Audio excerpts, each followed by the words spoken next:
Macera.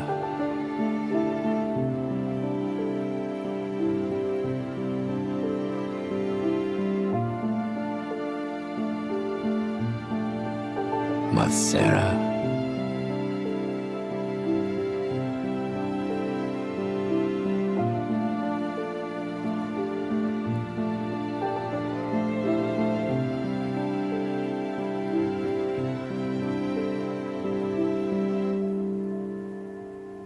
Macera.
My friends, welcome back to the Game Library, where we give a voice to the voiceless games. My name is Martin, and as ever, I would just like to start the stream off with a single question. Have you played any good books lately? I know that today we are continuing The Wheel of Time. But first, some words with you guys. I would like to know how the week has been. I would like to inform you guys how the week has been for me. TLDR, it's been a week. Oh, stream streak, 5 streams. Thank you so much, Necrovarius. I did see Lagernaut lurking. Thank you very much for the lurk, my friend. I did see Dragon as well. Probably being a lurky turkey right now as well. Answer to the question of the day. Coming from Necrovarius, Dragon, and Jerkops.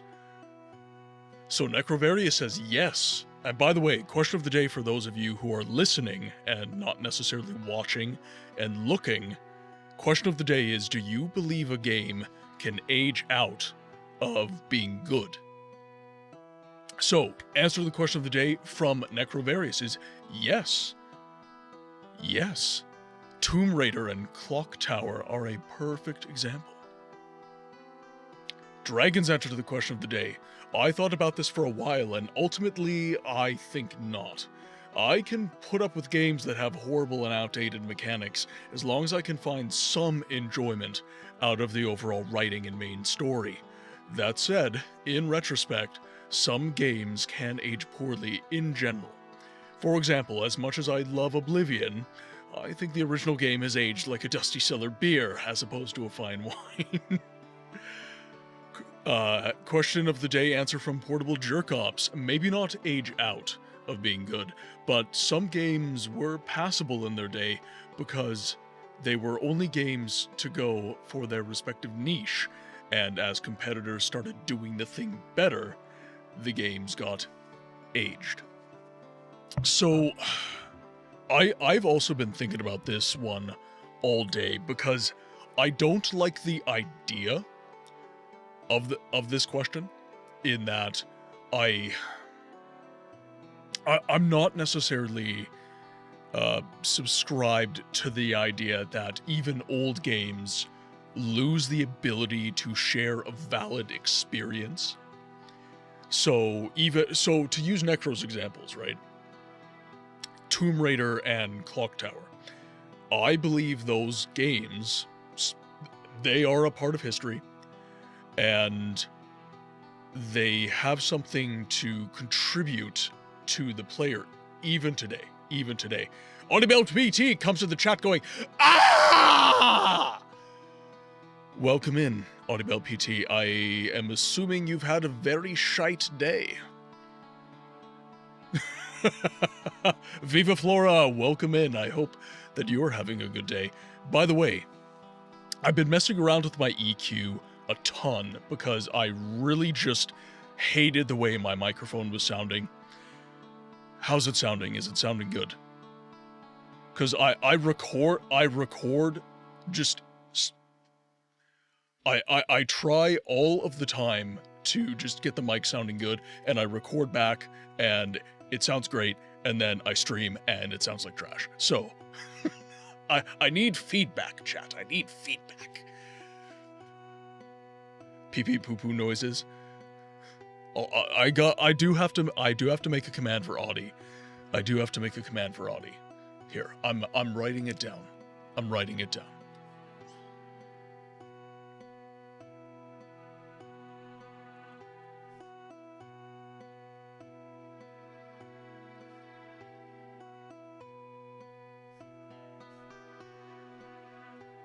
Now, it is my prerogative what this command does. It is my prerogative what this command does, but just so Audibel PT can see what I've done. Pee-pee poo-poo command. By the way, everyone, if you're not following Audibel PT, you definitely should be. She is working on an excellent video right now. Just pee-pee. Just pee... Pardon me. Audie is not classless. Just pee-pee. No poo-poo. Audie's shit doesn't stink, chat. Audie is never wrong. Only right.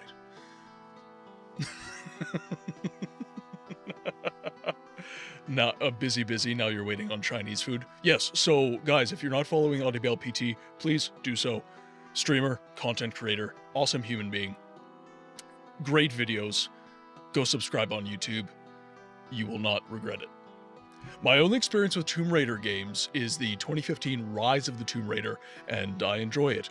I was going to go back on the franchise, but what about the original aged it out for you guys? Well, okay, so this is my thing, right? I don't really, and I was kind of answering this, so I don't like conceptually the idea of a game aging out of anything, because if the game was fun to begin with, I believe there's fun to be experienced even now. So if you have, like, Tomb Raider, for example, Resident Evil 2 original, for example, any game kind of that early, like, PS1 and 64 kind of ilk, I would argue that it is a situation of, it's not necessarily the, I agree with Necro in that, like, tank controls, for just a prime example, have aged like just old dog water. Like, it's just not good. Almost nobody likes tank controls anymore. They are easy to wrap your head around, and I'm an advocate for experiencing the games that use tank controls. As an advocate for games history and games preservation, of course I am, but even I do not enjoy tank controls too much. When I go back and I play Resident Evil 2, original Resident Evil 3, I do sit there and I have to just take a moment to be like, okay,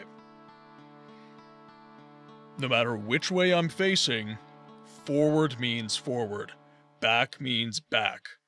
Like, tank controls, Viva, mean whichever way your sprite is facing, your control input is what the sprite does. It's not informed by, like, your perspective, right? So if I'm sitting and playing the game and I want my sprite to move forward in the screen, I don't necessarily press forward on the controller. If I press forward on the controller, the screen might be in front of me here. My sprite might be facing, like, this way. So if I press forward, my sprite's going to do this. It's going to be very counterintuitive, and almost nobody enjoys them anymore. But that said, I do advocate for experiencing these games, and I think that these games do have an experience to share. I think mechanically there are some choices that developers make in eras of gaming. So, like, the PlayStation 1 not having analog sticks, that caused some choices to be made. Those controls are no longer the norm. Google tank controls now, and now I'm getting the great description. Yeah. So, I guess my answer is that I agree with kind of an ambivalent take in this regard, which is, I understand that there are some people that are just going to really not resonate with these kind of control schemes and these graphical fidelities and everything like that, but I am also going to be that guy and say, you should be experiencing these games. You should, because they still have a fun experience to offer you. Tarragon, welcome in. You will agree with my take once you read it. In my opinion, the only thing that can age out a game are the controls. Some games, especially because of how limited hardware was at the time, okay, so everything I just said, are literally impossible to play. There are point-and-click games that require pixel accuracy that is not viable. I think tank controls are fine if the game doesn't expect too much of me, to be honest. Yes, and that's why you still have people that, they'll speedrun Resident Evil 2, even to this day, right? You've got people playing all of the OGs. I think tank controls actually aren't terrible if you have a controller like the DualShock. Zeets, welcome in. I hope you're having a good day. It's been a while, my friend. Hope you're doing well. This is the tale you seek. Very well. Thank you for the Prime sub, dude. Thank you for the Prime sub. Keeping the lights on in the stream space. Thank you very much, my friend. Cheeseman, welcome in. Is it Cheeseman? Cheeseman? Cheeseman? The emphasis on the wrong syllable. What am I doing here, chat? What am I doing? You know how busy. I do know how busy. Yeah, I do know how busy it gets. But you are here. You are here. Ah, Dragon has spotted the fellow Michigander. They will be sharing Werners momentarily. Just cheat. I know. I was being a shit. Yeah, so I guess my answer to the question of the day is I understand, but I also want you to experience these games. That's ultimately where I'm going to land on this stuff. And I also have a very, shall we say,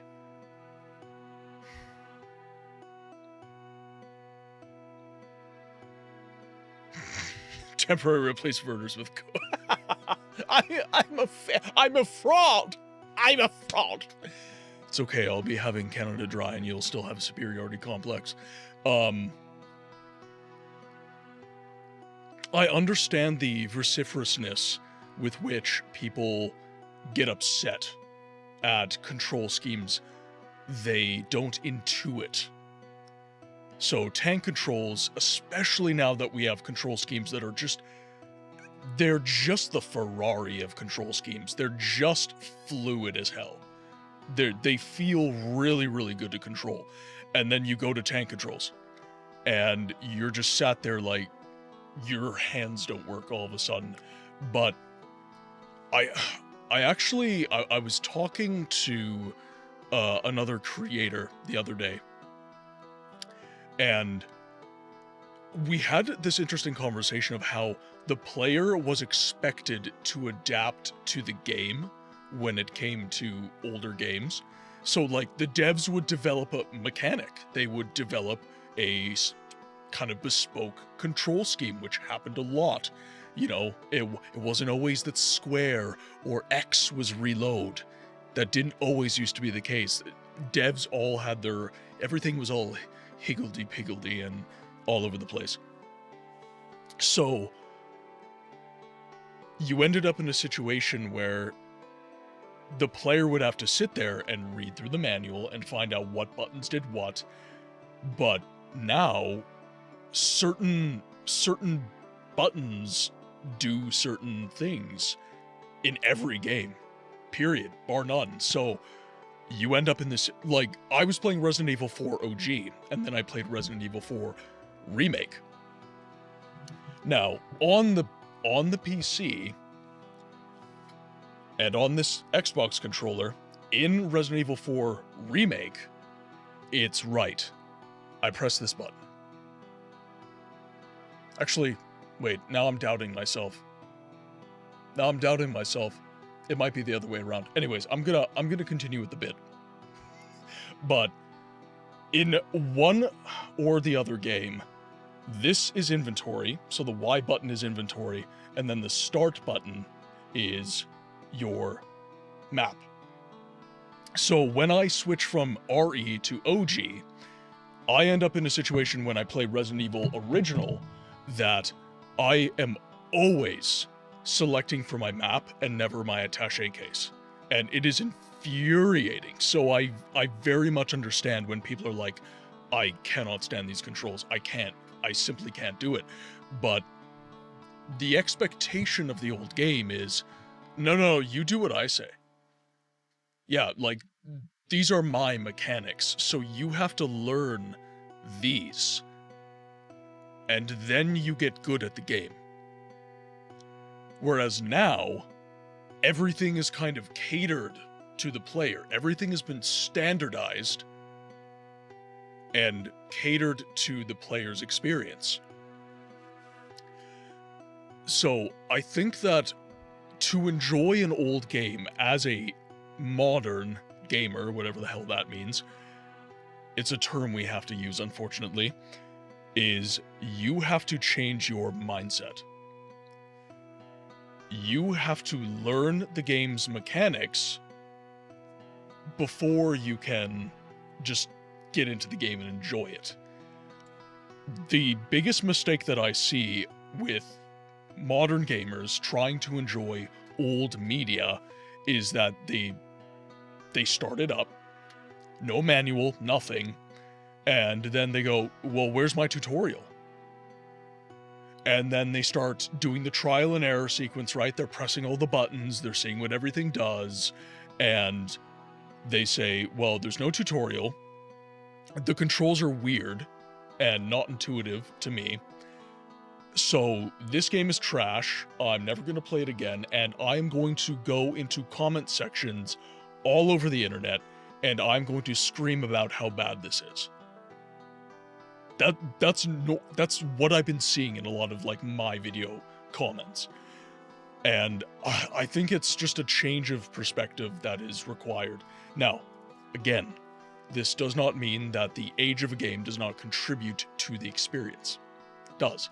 But I think a simple change in perspective could be beneficial to someone who wants to broaden their horizons and play some older games. Thank you for the 3-stream streak. Jeez. Tarragon coming in with a question of the day answer. I think if a game is good, it is still good.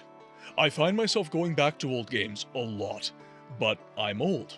I played through all the weird control schemes over the years. Learning new controls and reading the manuals was part of the fun. I totally agree. And this is why I so advocate for the idea of kind of broadening your horizons and going for a different experience. If you're sick of modern games, if you are sick of playing the newest thing, try and play an old game. You want a weird mechanic that is avant-garde and unlike anything you've ever played before, go back in time, don't go forward. Don't go asking new devs to do that for you. Just go back in time. And it's going to be there. You're going to find something where you're just like, ah yes, this is for me. I went back and I played Daggerfall. I went back and I played Thief. I went back and I played Morrowind. All these games are just like absolute showstoppers for me. I absolutely, like, Thief was unreal. That was an insane experience. Books add routine as an obscure game, A+ experience from a small dev team. add routine. Okay, there we go. Routine.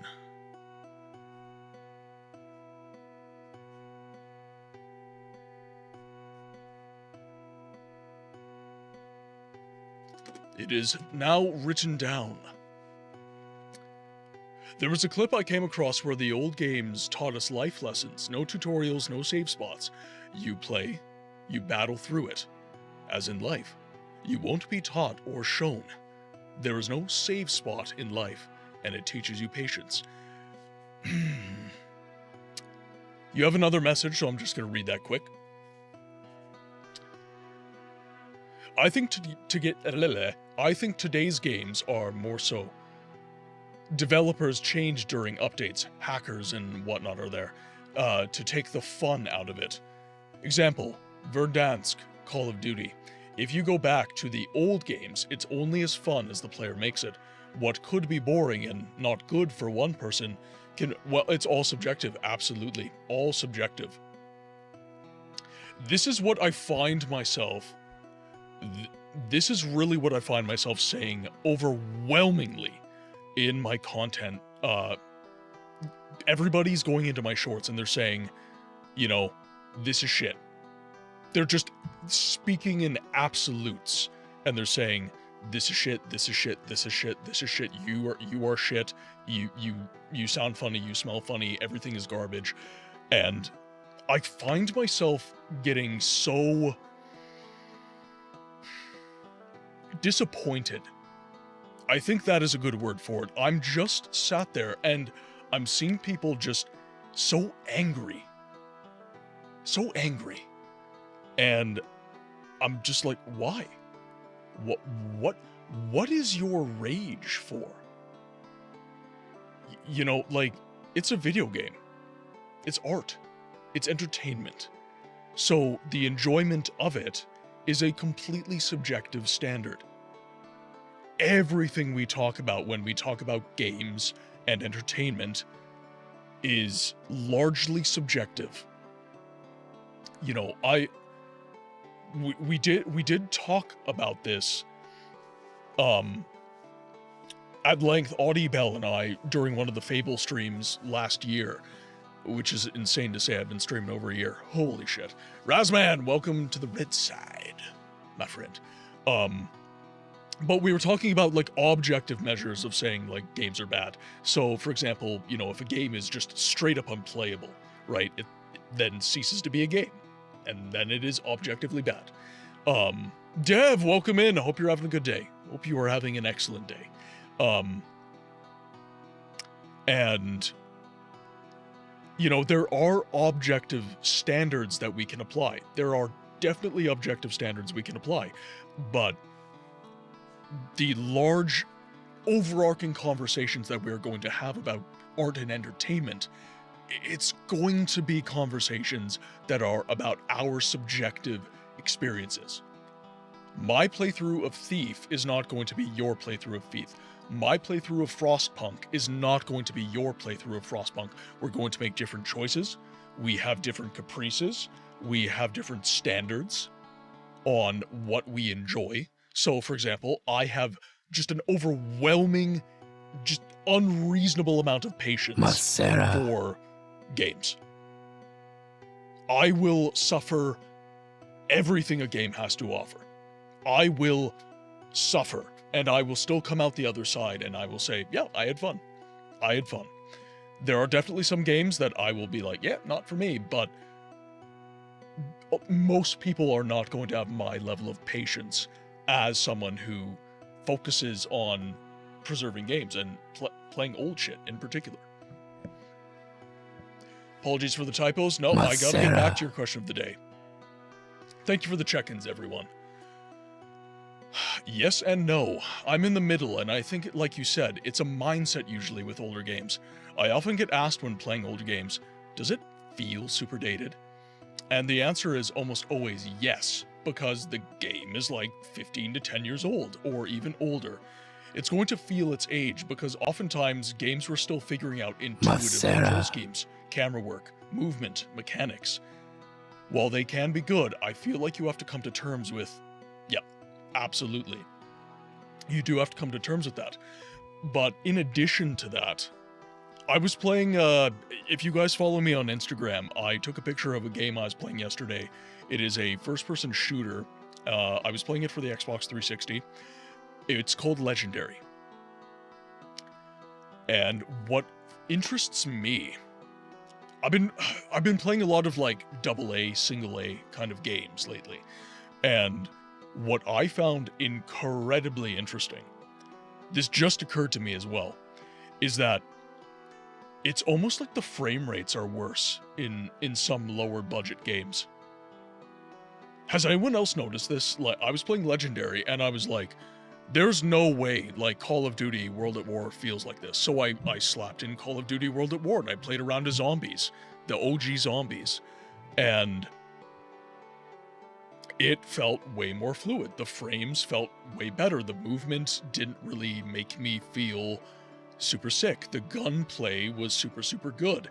So I definitely sympathize with people who don't look for these diamonds in the rough, because sometimes when you find a diamond in the rough, it literally makes you motion sick. Like, it's literally, I actually can't play this because the frames are just, like, I can't do it. I want to, I would love to, but I'm getting a migraine. I'm getting nauseous. Like, I just can't. And I've been noticing this more and more, especially for, like, the 360 generation games. 100% Mario Brothers 3. Yeah, and like, you know, Ocarina of Time. I can play Ocarina of Time to this day, and it on the N64, by the way. It's fine. I can play Pokemon Stadium. Fine.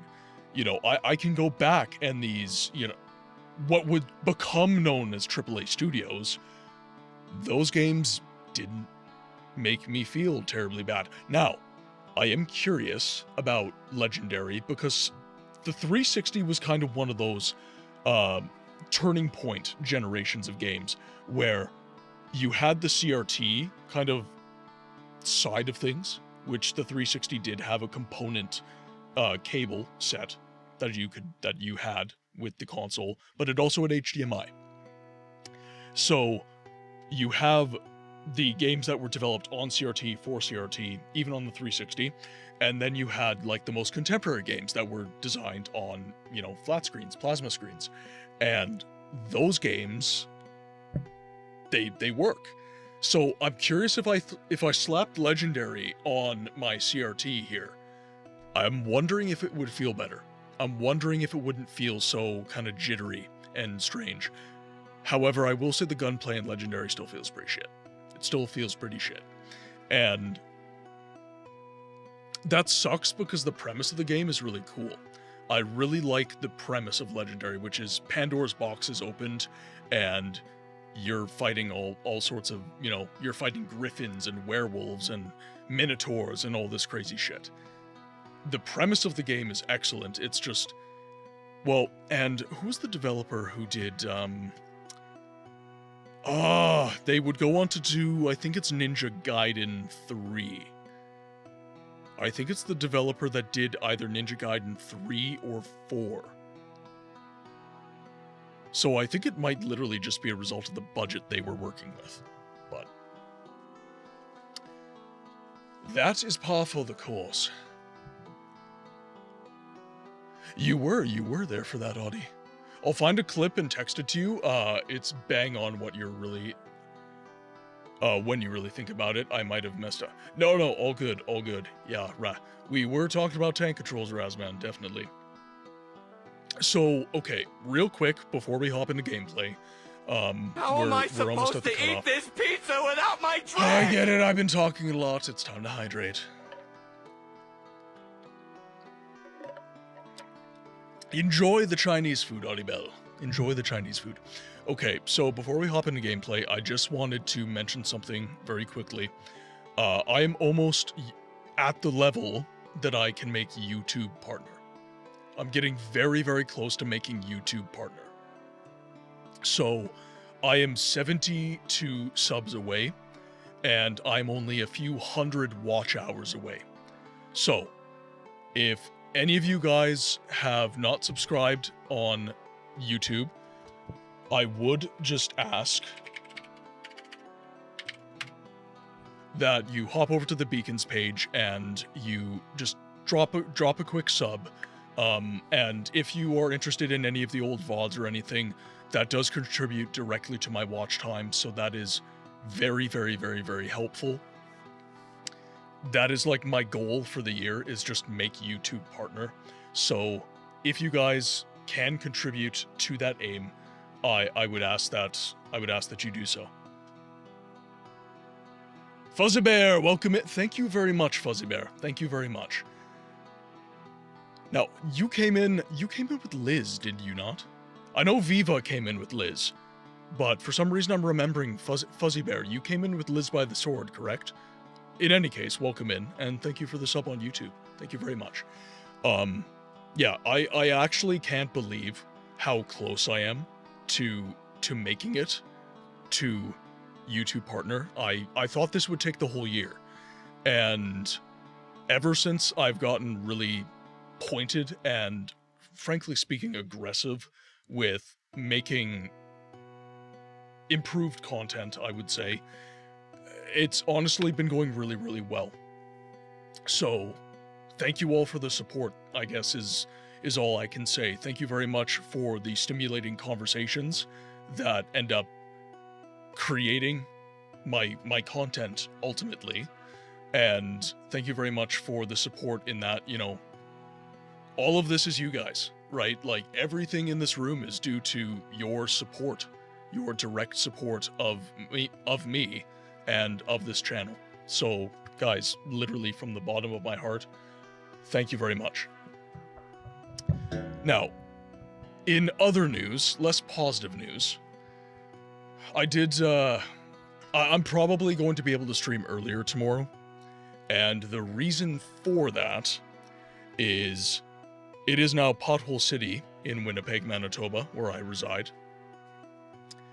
And I drive a car. It's not like a low profile tire. It's actually like pretty thick rubber, but you guys, if you drive like a truck, right, you're gonna have kind of a more like rounded kind of sidewall on your tire for those of you that drive, which is, it's not immune to being burst by a pothole, but pretty well. And then you have got like modern cars, which I would call like performance profile tires, where it's a little more square. It's a little more of a square sidewall where the rim and the tire meet. And I find these are very susceptible to potholes. Yeah, I did. I hit a cavern of a pothole in my car, which is a BMW, and it sits rather low to the ground. And you're starting to miss Oklahoma? No, like, Manitoba's worse. I lived in both. I lived in OKC and I've lived in Winnipeg. Winnipeg is worse. We get frost heave and it's bad. It's bad. So I had to take today and tomorrow off while stuff gets fixed. I'm terrified of potholes in my old Corvette. Yeah, absolutely. Absolutely, it's so bad. It's so bad. You've never seen Michigan roads? Yeah. Oh yeah, I have. Oh yeah, I've driven through Michigan, guys. I've driven through Michigan. We had to drive from Ottawa, Ontario down to Oklahoma City when I was, oh God, how old was I? I was 12. I turned 13 that summer. So I turned 13 in Oklahoma. And yeah, we drove through New York State. We drove through Michigan. Yep. Oh, you got more overtime? Yeah. Or are you saying me? Because I've got the paid time off, but yeah. Or more streams, or, you know, getting monetized on YouTube. Either way, I'll take it. Sometimes you need four-wheel drive on public roads in the summer in Michigan. Yeah, absolutely. Have you heard of something called indicators? I have, actually. I absolutely have. I am the only driver of a BMW that actually uses an indicator stock. Fun fact for you. Because I did not learn to drive in a BMW. I learned how to drive in Chrysler Corporation products.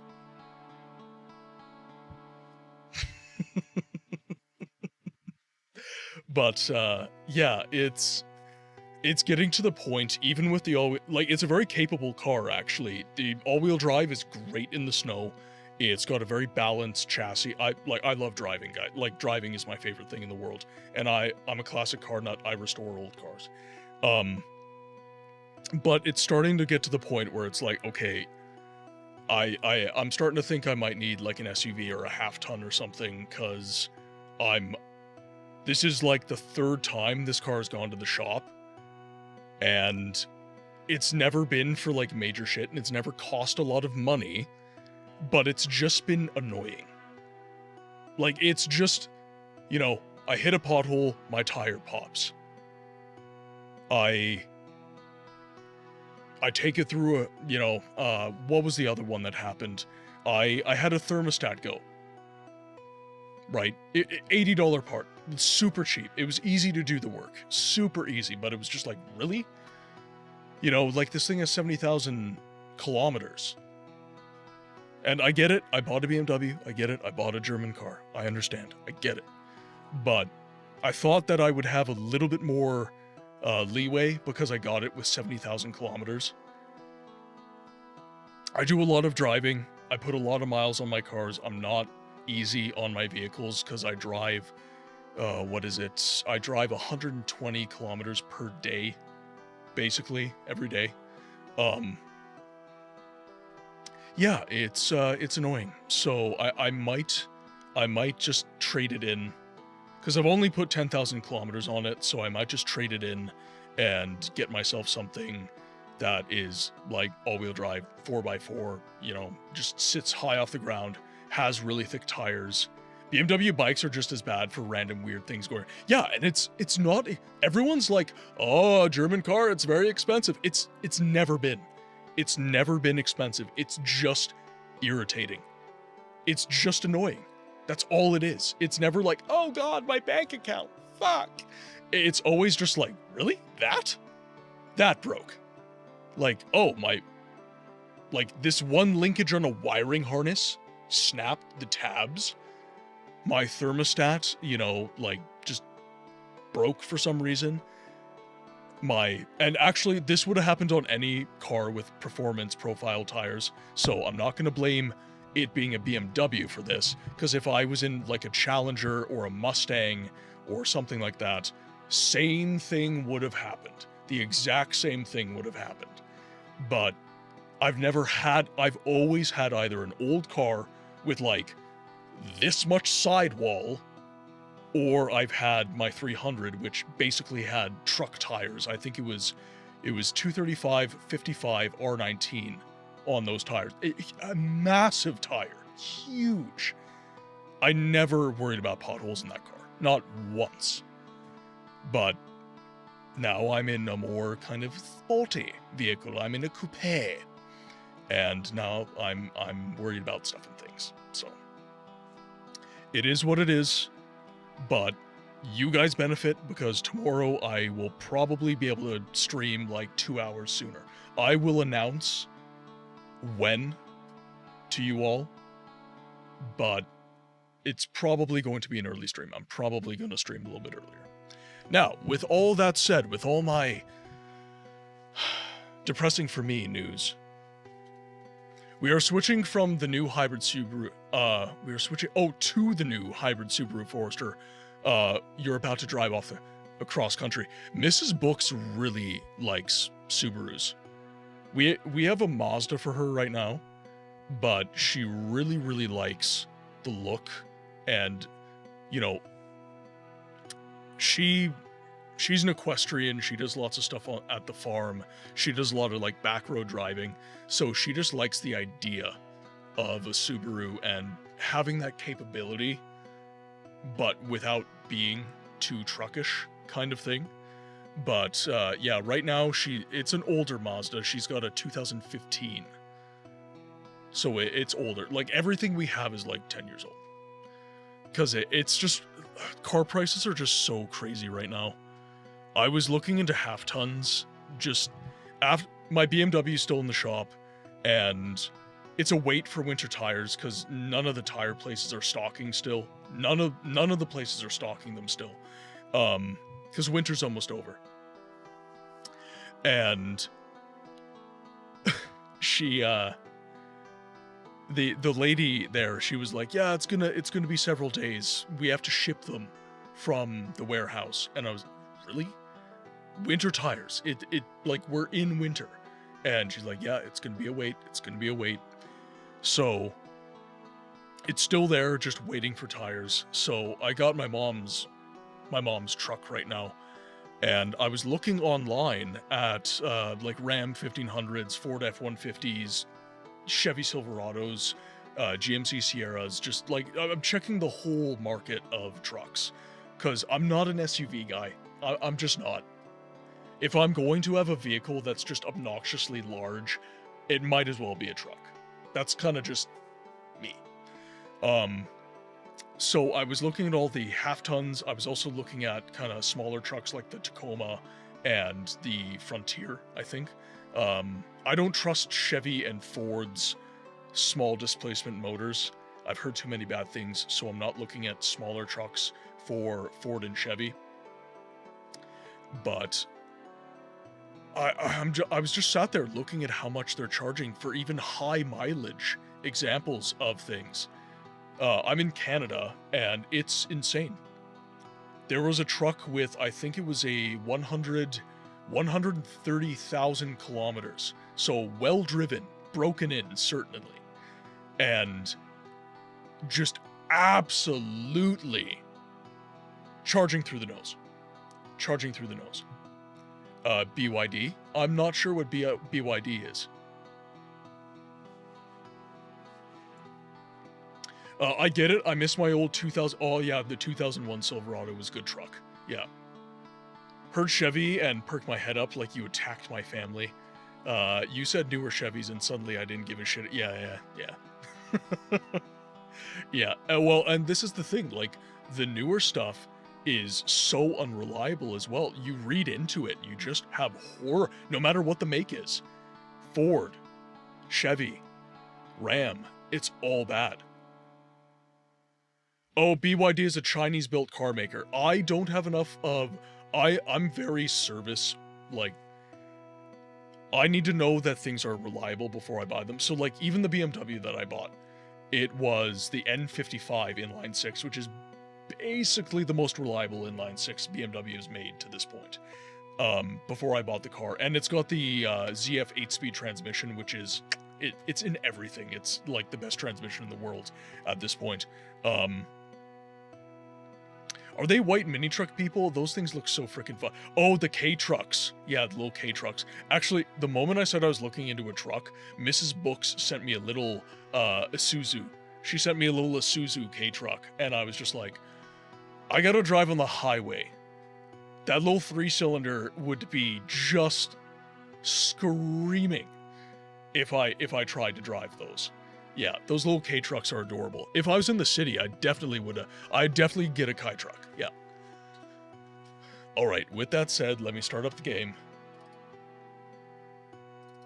Let's get the Wheel of Time going. Let's make sure my controls are working. Overlays. Work van? I know a guy. Yeah.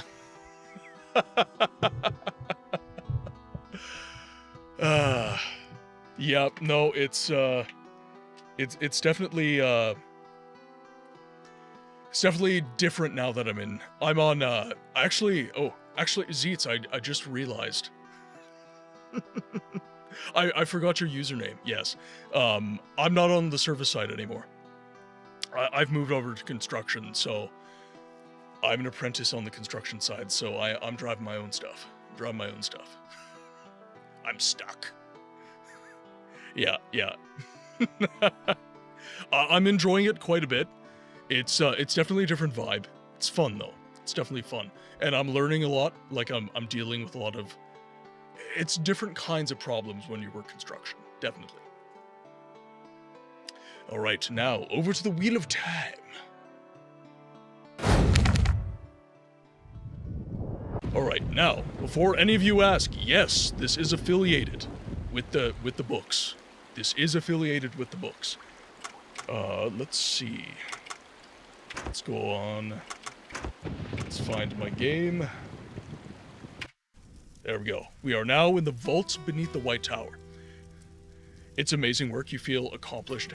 Well, yeah, exactly. And because we're doing, like, large jobs, like, commercial, essentially, applications, industrial applications even, it's just like, I've never done anything on a scale like that before. It's huge, and it's awesome. Avoid white fans. Oh my god. No, not even once. That's why you make sure the service van has a big sticker on the side that says, "This is what I do." This is not a nondescript van. Alright, now, for those of you who were not here during the last stream of the Wheel of Time, this is a game that was created on the Unreal Engine. It's an FPS of all things, and it is based on the novel series by, what was his name? Robert Jordan? I think it's Robert Jordan. Excellent book series, by the way. Highly recommend giving it a read. And this came out in 1999, one of the early adopters of the Unreal Engine. And it's an excellent shooter. It's very, very fun. It's a great game. I'm very much enjoying my time with it. So, the game starts out with an assassin raiding in to the fortress, the White Tower of the, I forget the name, They use the Angriel. Anyways, it's an order of magic using women, basically. Because the men who can use magic, they are tainted by, like, a dark force, essentially. So, they're not allowed to use magic in that society. So, an assassin comes in, he's one of these men who can use magic. He attacks the White Tower, the Coven, and he steals an Angriel, which is a magical kind of item that basically harnesses magic for those who cannot just naturally cast magic. So we spent the early game getting that back from that guy. We took that guy down, we got the item back, and we came back to the White Tower, and it was under siege. So we are currently amidst the siege of the White Tower right now. And we just have to get our bearings here. So, it looks like this vault... So this vault is going to be full of traps. I know that that was a warning when we started this area. And we also do not have any Angriel right now, so we... Ooh. So we need to search the vault and get as much as we can. Such as that one.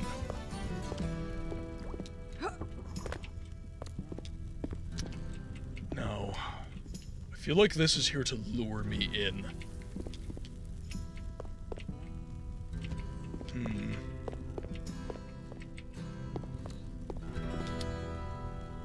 Kind of wanna jump down here.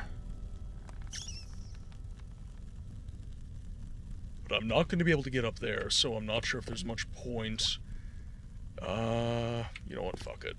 I've got to save. Fuck it, I say. Fuck it. There we go. Got the item.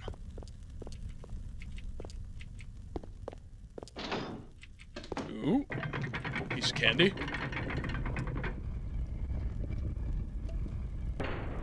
Piece of candy. All right. Let's hop on down.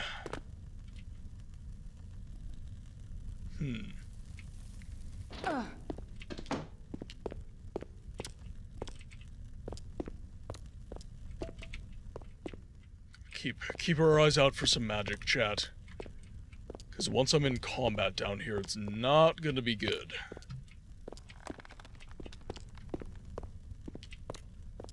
Now, how do I get to that spot? I think it was... Where was it? Yeah, it would have been right around here.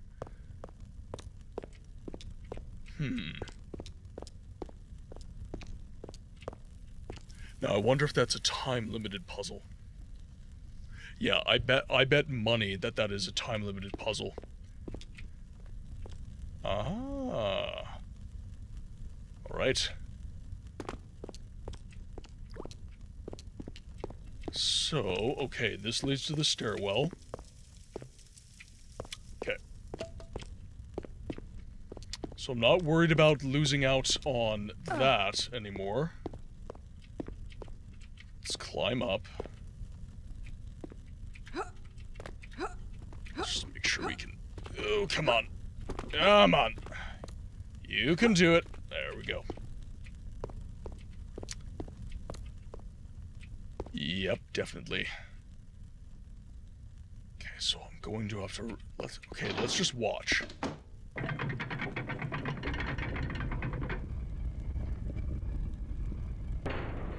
Okay. So that's going to be... I'm going to guess less than a minute. Say like 30 seconds. Yeah. Okay. So we're just going to have to speed over. It's more than enough time. Oh? What the deuce? Oh, right here. Come on. Ha-ha! We have a trap detection.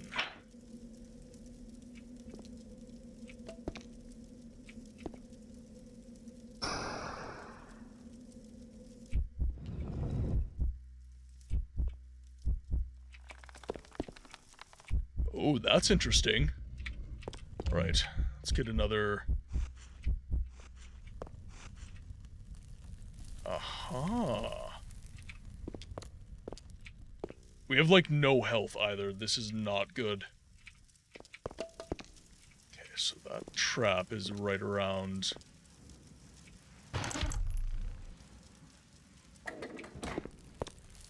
right around there. Okay, so we did get levitate.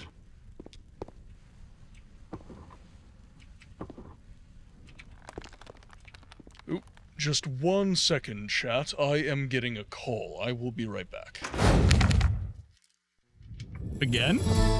Really? Right? It's good, Sigma. Can you sing?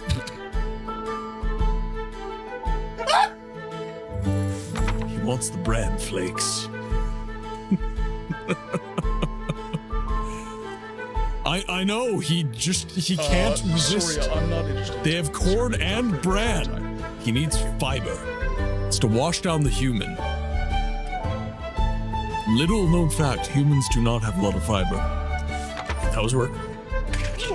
Oh, okay, I'm not talking to you anymore.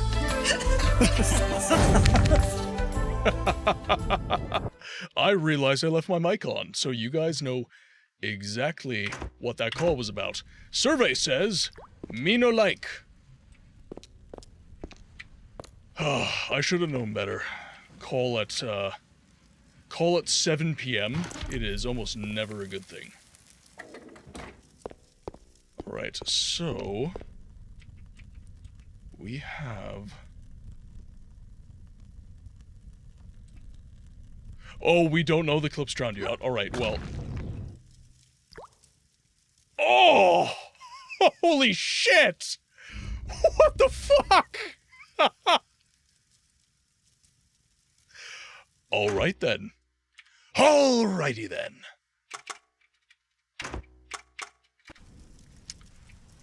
That was an experience, chat. That was an experience. I've never had stairs make me explode before. That was a famous first. It was, honestly, that was kind of insane.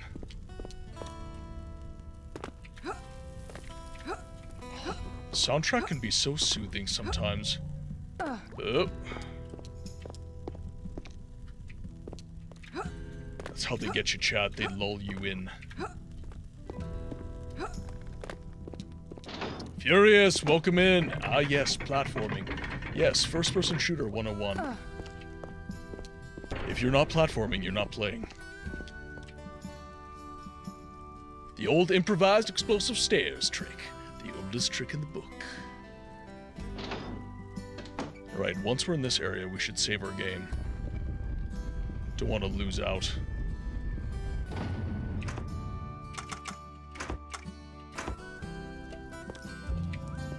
Okay, now...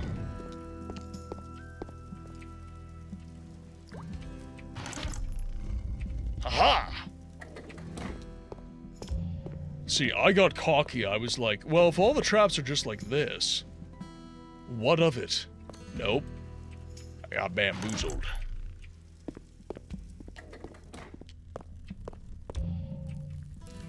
Alright, let's heal a few more times. Now we've got levitate. Alright, this one is going to take some thinking about. Probably why I got the levitate spell, chat. Alright, let's... Oh, shit! God damn it! Alright, so let's try... Okay, so we have a levitate spell, but we don't have a lot of charges. So this is not... So we're gonna have to jump, and then we're gonna have to pop levitate. intense! Running out so fast. I wonder what other,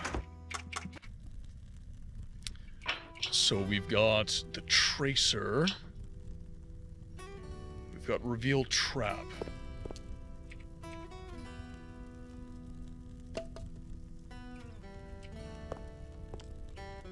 I'm gonna try this one more time.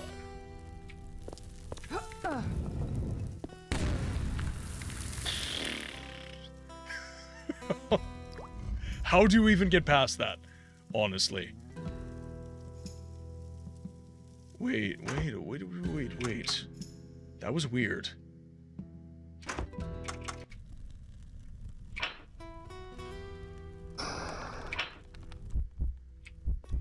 Nice execution. You're doing terrific.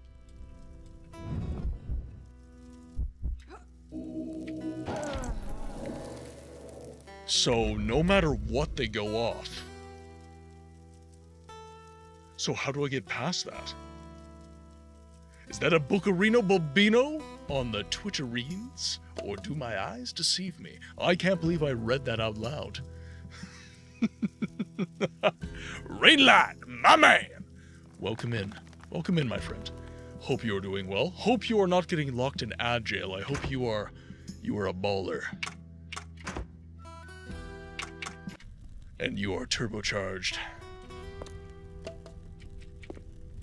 Now, I wonder... Ooh. Right, so we can explode some of these. Son of a bitch! Son of a bitch! Alright. I meant to do that. That was completely intentional, chat. I am absolute pro gamer. The proest of pro gamers. Alright, let's avoid that. Don't want chat thinking I'm some sort of amateur.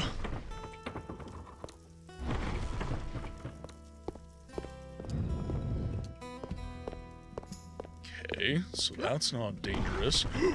Oh, the Seeker. The Seeker. Yes.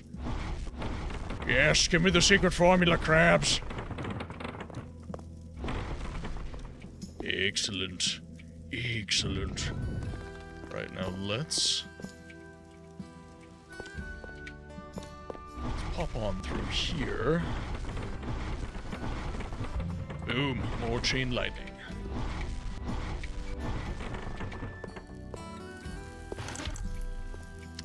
Okay, so we get levitate.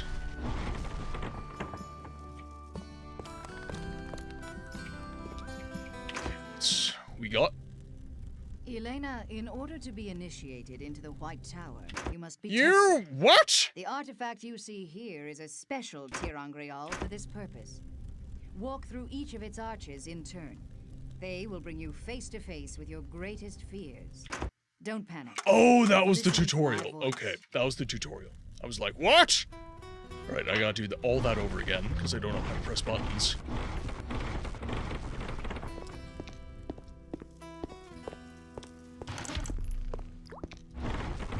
Golden arches?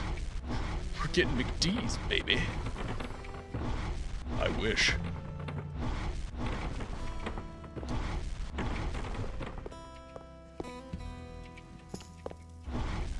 Let's see.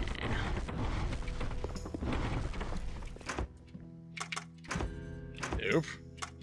Save my game, please.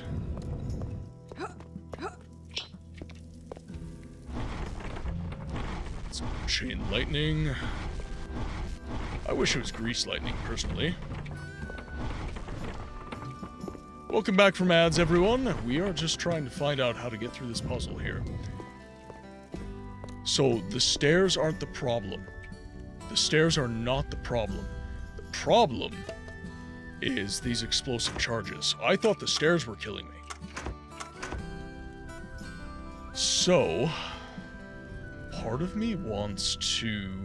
So I have a personal shield now, and I have a Seeker. let's see what the tracer does.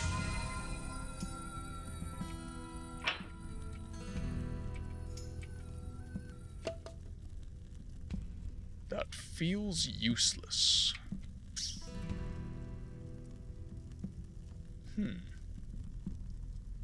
It's either that or I cast that and my levitate follows it.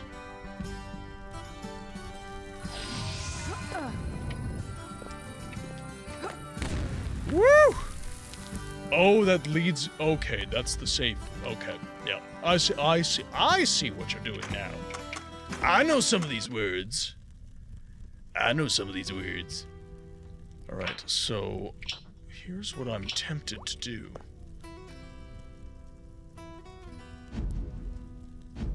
Requires a target. Okay, so let's cast Personal Shield. They are boom steps. They are definitely boom steps. Alright, now...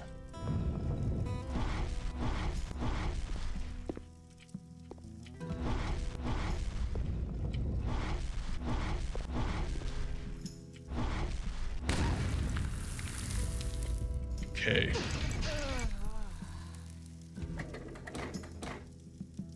They're not just boom steps, they're stabby stab steps. Chicanerous and deplorable. Churlish. Alright, this is the part of the game. So I've had a lot of fun up to this point, but there's in every first-person shooter there's an obligatory traps level. There's an obligatory traps level in every single first-person shooter ever made. And this is it. And now my life sucks. Okay. So let's cast Personal Shield. We will have to select Levitate.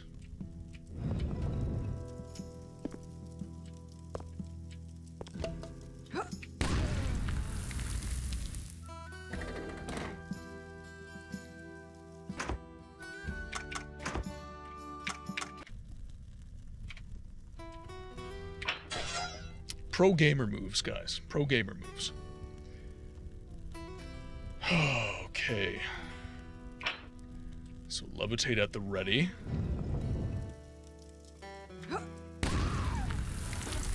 Woo! Ow! Welcome, Moon and Star. Airbag's a little slow. Fire and war. A turtle. Welcome in. Welcome in, my friend. That is why I survived the chat. The trap chat. I survived the trap because I turned rated me. That is the only reason, because we would have died again. Here, I'm gonna give one just for a turtle. Oh, hey, I survived. I'm a god. How can you kill a god? That is grand destiny. and intoxicating innocence. We're gonna leave that as I'm destiny. a god. How can you kill a god? Shame on you, sweet Barabar. I'm a god. I'm a god. Raiders, welcome to the game library where we give a voice to the voiceless games. My name is Martin. I'm a variety streamer with a focus on games history and games preservation. Today we are playing the Wheel of Time. Sorry, I'm just reading chat, making sure I don't fall too behind. Eternal. How's Assassin's Creed? How's Assassin's Creed 2? I hope that you are enjoying your time as Ezio. I hope things aren't getting too Italian on you. Things getting too pepperoni-shaped.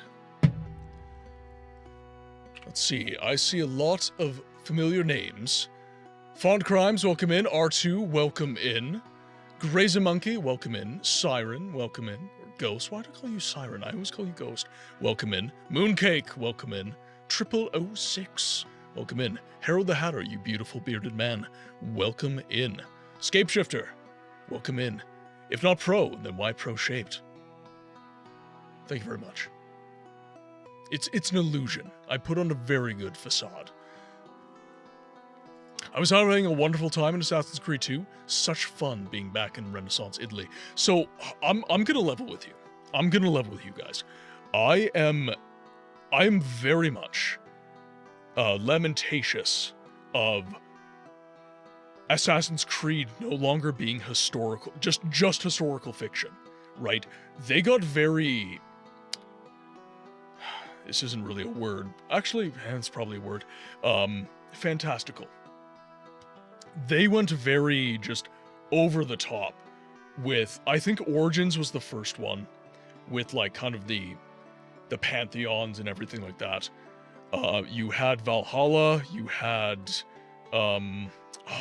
which was the one with Greece? Which was the one with ancient Greece?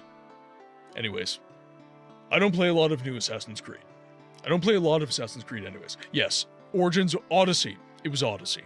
So, I think that them leaning into this kind of fantasy realm, I don't really think it was needed. I don't think it was needed. I had a great time whenever all Assassin's Creed was historical fiction.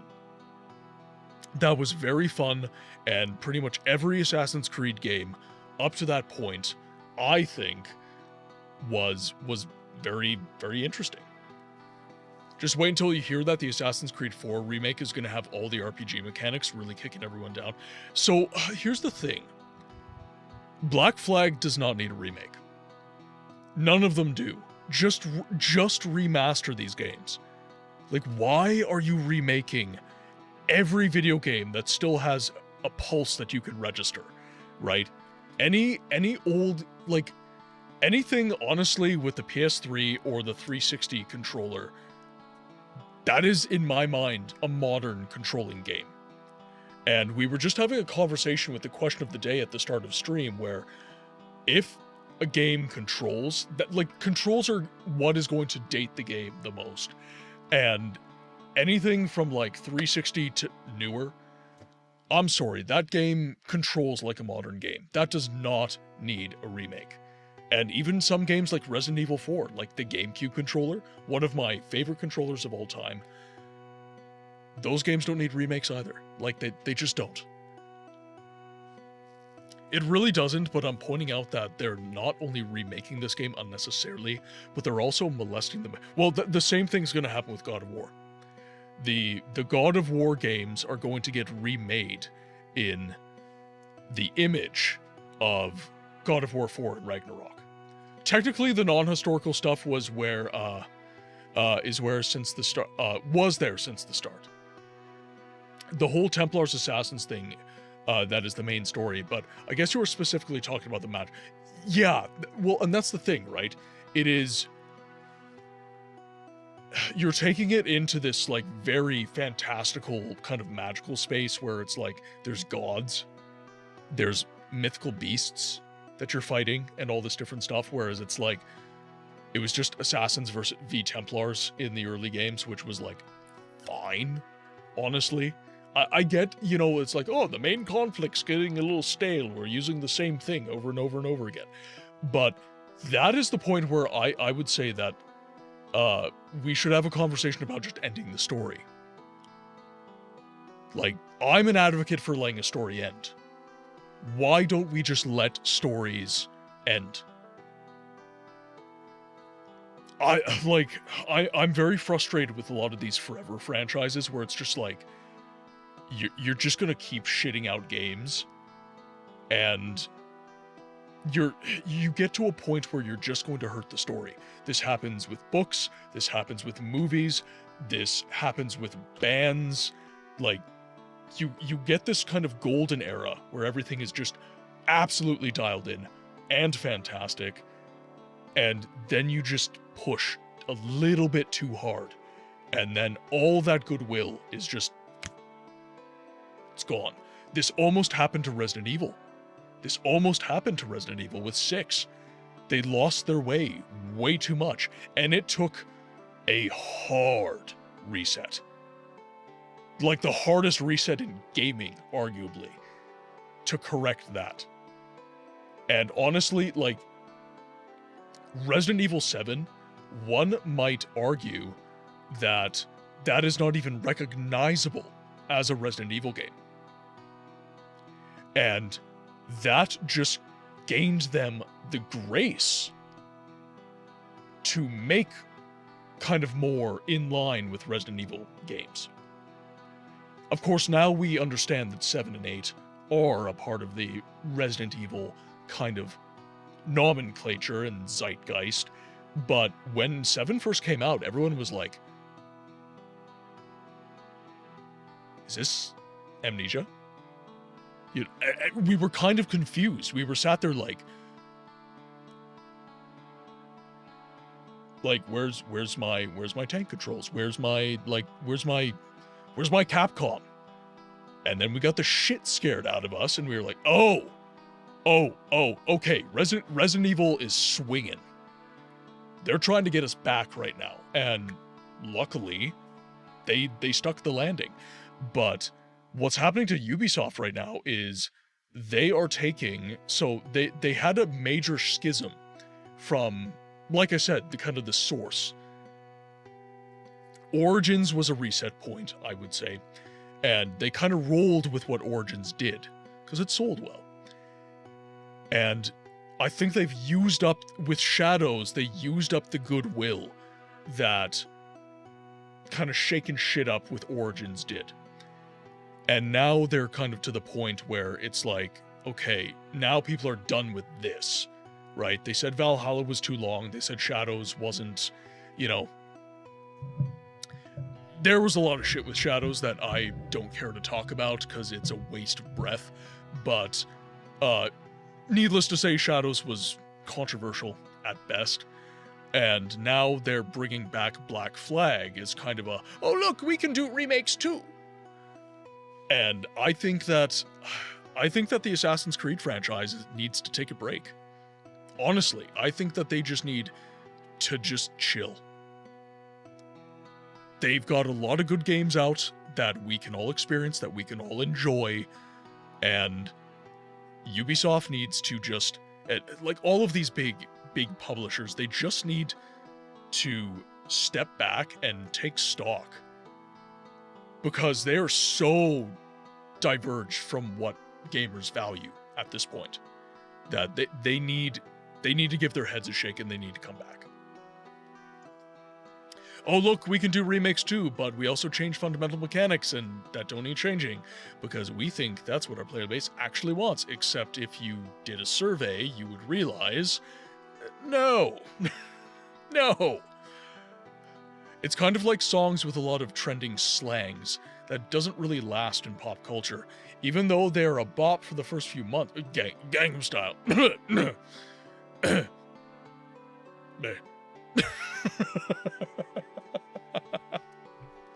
Nobody remembers that song. Like, it'll come on and they'll be like, oh my god, you'll get your cane out and you'll grow a beard and you'll be, I remember the Gangnam Style. Yes, Gangnam Style.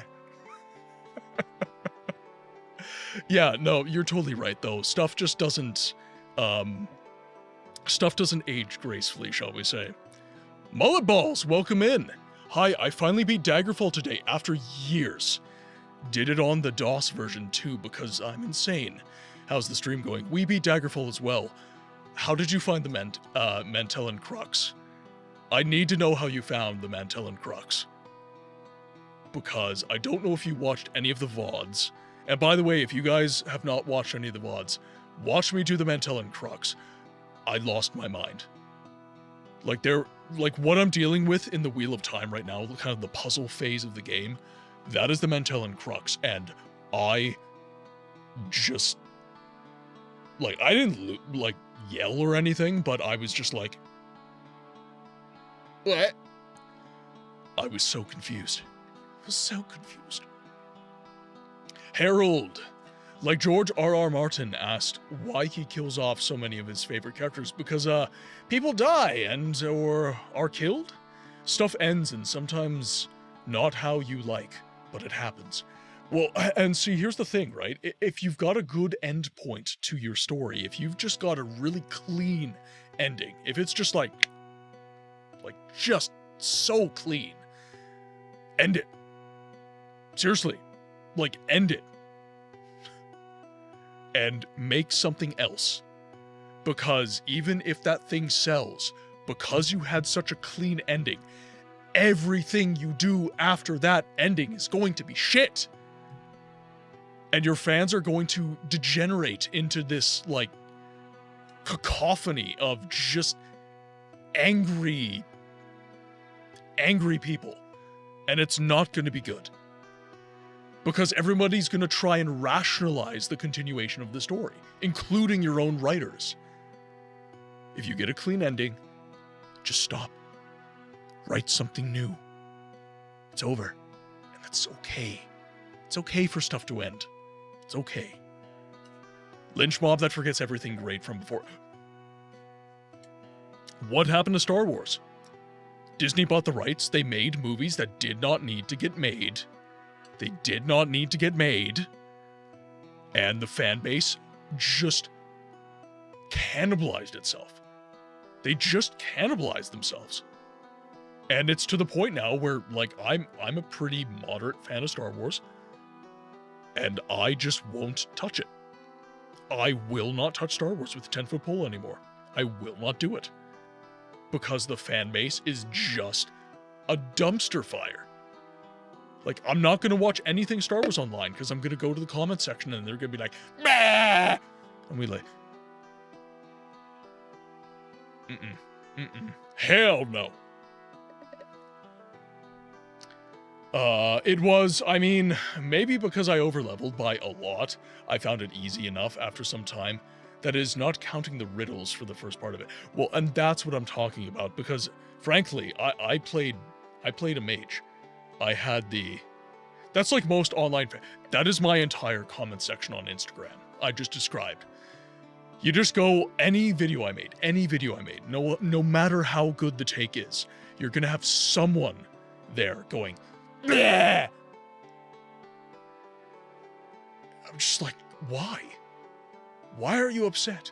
I was a warrior mage combo, or spell warrior, you could say. 100% your comment section. Dude, and like, I don't even think my takes are that controversial. I honestly don't. And then there's just some guy who's just like, you're an idiot who's got a weird face. And I don't like weird faces, so fuck you. Like, fair. I don't like my face either. They are lukewarm. Well, right? Like, I don't think, like, I'm just saying what I think. And I think, you know, I do have some zesty ones that are a little bit like, you know, I do have some moments like that, but it's like, I just don't get why people freak out. I don't understand. Most of your comments are these idiots who insult you or try to make some superiority point and then give no rebuttal. Yeah, they attack me and they don't attack my point. But Books, GSD is unimpressed. Could not be more annoyed. Well, GSD needs to be impressed. It's food for thought, though, and then some dude takes it. Exactly. So, like, what I'm trying to do, because I had to think of, like, games preservation and stuff, is, you know, how do I get people engaged in something that has, to this point, never been engaging? Like, the most action game preservation has gotten is Stop Killing Games, and unfortunately, Stop Killing Games is kind of, well,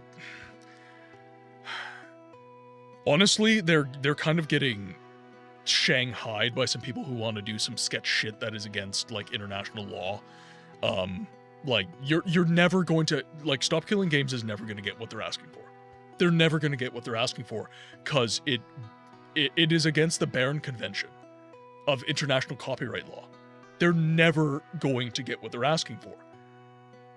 The easiest way that you could get what you're wanting with Stop Killing Games is an archive of some sort that people subscribe to, including the developers, where it's like, okay, you are legally obligated not to give away my IP, and you're paid not to give away my IP, and people rent this archive to play these games. That's like, that is the best hope they have. Anyways, But to get people engaged with game preservation, I want to challenge the ideas people have around old games, which is like remakes are necessary. If a game ages to this point, it needs a remake because it just isn't going, it's just not going to be enjoyable. I think if a game is remade or if a game is remastered, anytime a game is touched, it is changed. So you're not updating this for the modern audience. You're not giving people this experience that you're saying you're giving them, which is the original game. You're giving them a completely different. Do not play RE4 OG and then play RE4 Remake and tell me that you have experienced the same game.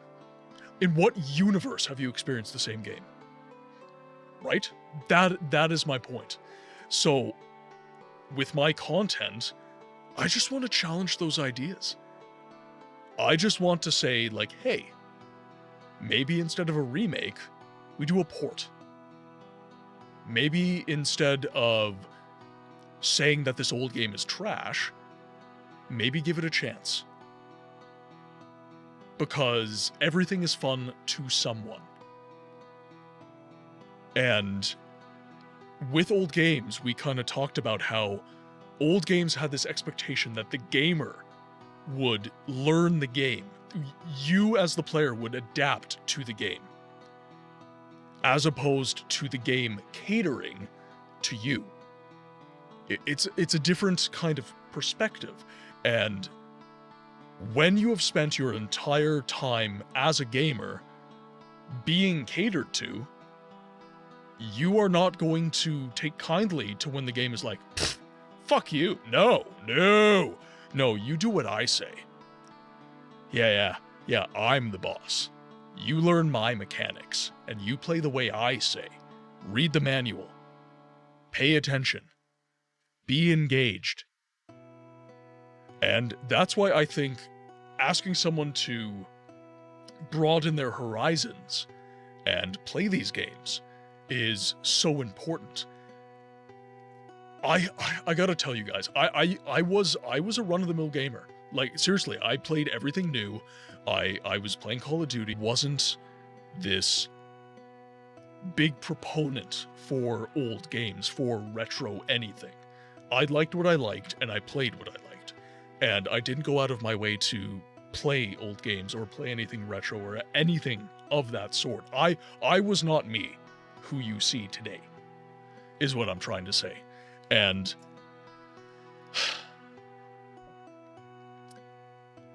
as I played more and more old games, as I played more and more retro, Koala, hello, hope you're having a good day.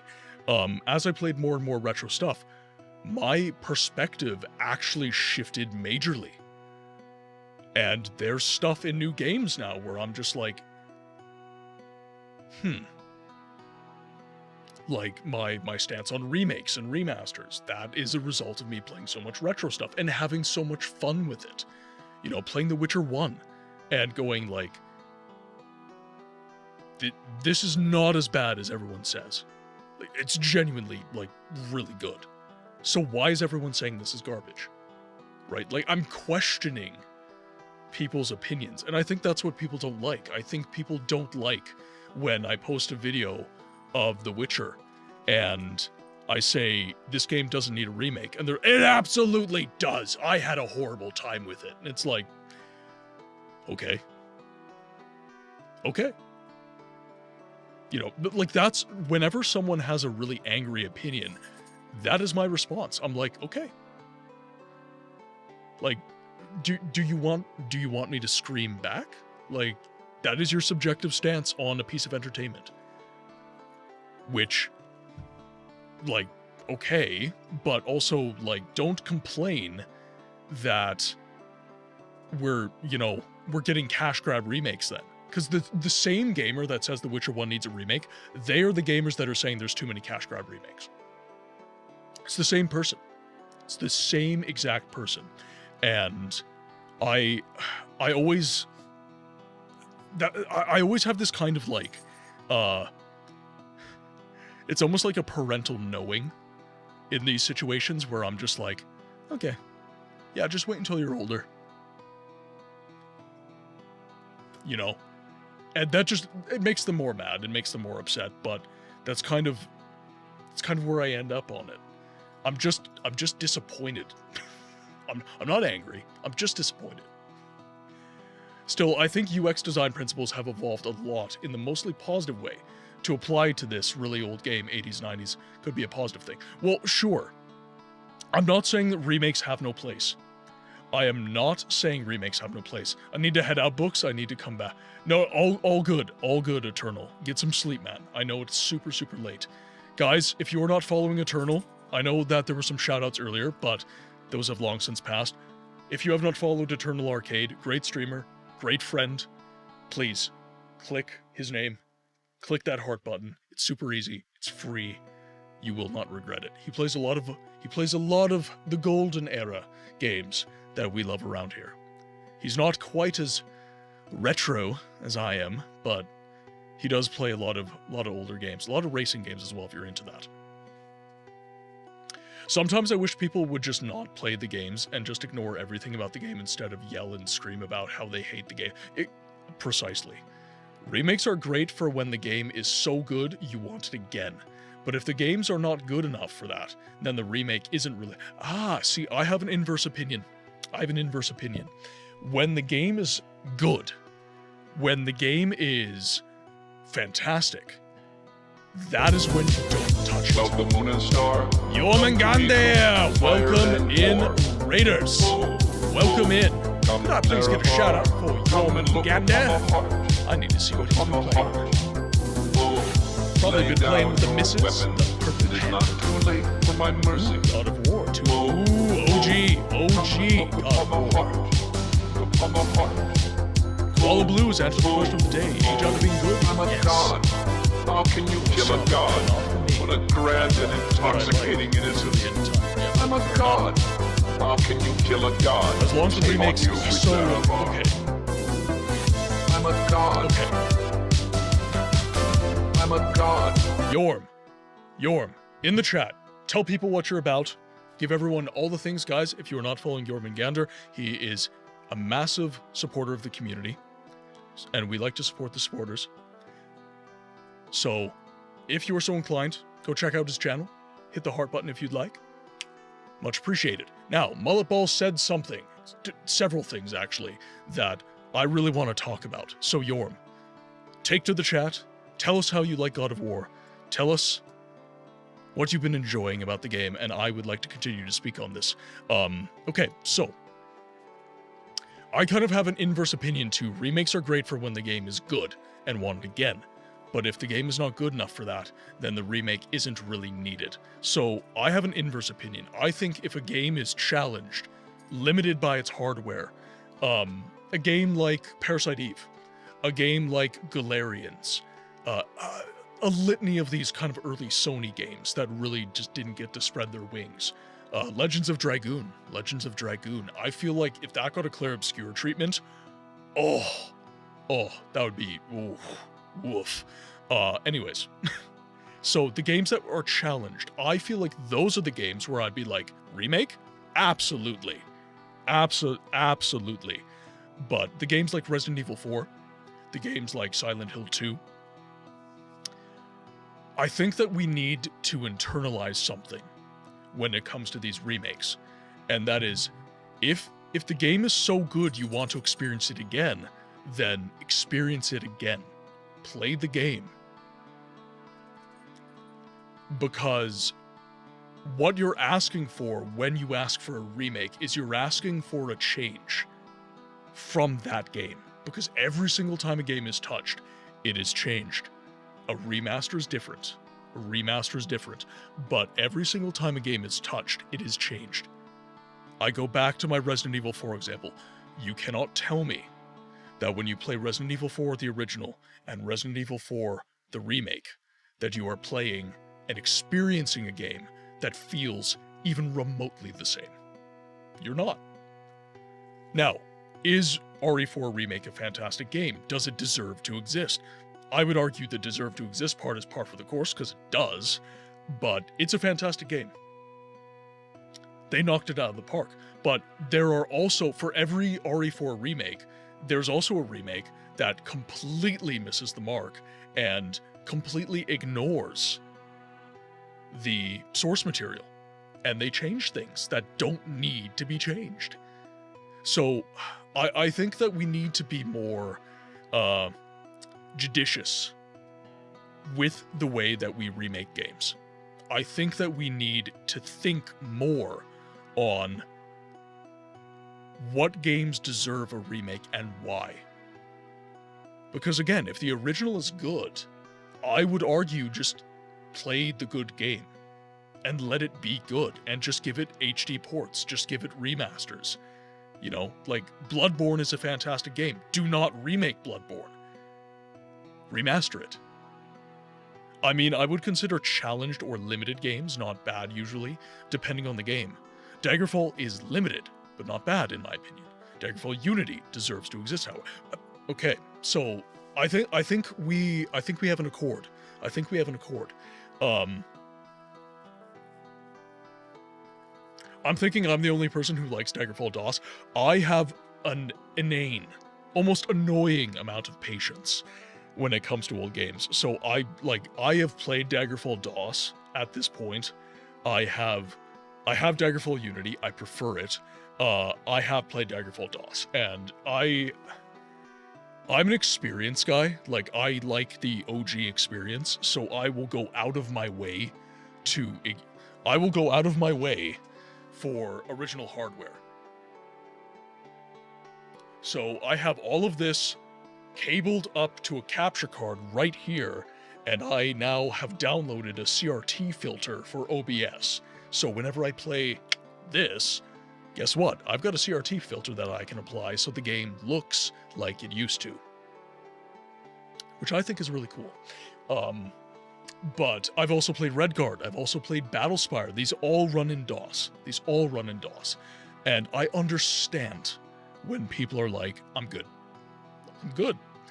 I get it. And actually, one of the biggest issues with game preservation, in my opinion, is that console has not caught up with PC. PC gaming is doing the heavy lifting of game preservation right now. And emulation and all this sort of stuff. When it comes to Sony and Microsoft and Nintendo, I would argue, probably has done the best job with their retro store, but people complain about price, which I don't necessarily think is correct, because it costs money to hire a port house. And then, of course, the company wants to take their cut. But all I want when it comes to Bloodborne is 60 frames per second update on the PS5 or a PC release. See, I'm not even that horny for 60 frames per second. Like, it's nice. I'm not gonna deny that, but I'm not sitting there like, oh, give me 60 frames per second, yes. Like 30 FPS is fine. For most games, I would argue. Oh, I would have totally done Daggerfall on original hardware if I had the premium Pentium machine. Luckily, 86 box exists, and I would replace it with the real machine with a CRT if I could. Yeah. That's one thing, like a lot of these old games, I think I would really enjoy them if I had a CRT monitor. I think I would really enjoy them quite a bit more, but I've just got, your standard OLED displays, unfortunately.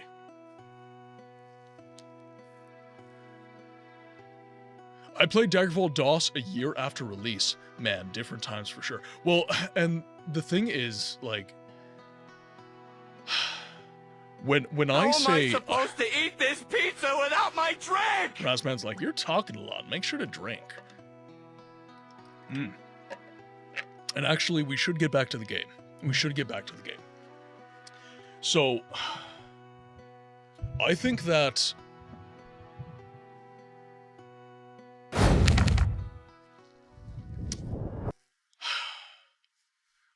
the reason I advocate so hard for these experiences and for these games is because the industry has a lot of negativity around it right now. There's a lot of people that they say everything is terrible.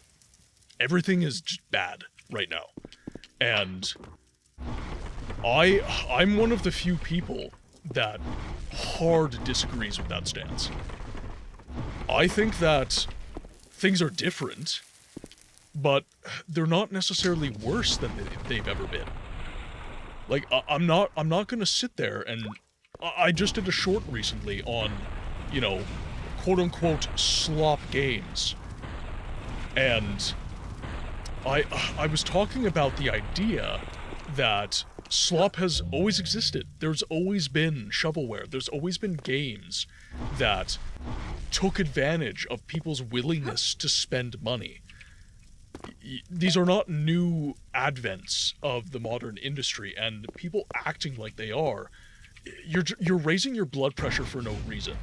Like, there's really no rhyme or reason to be getting so bloody upset with these things, and context is key. Context is everything in these situations.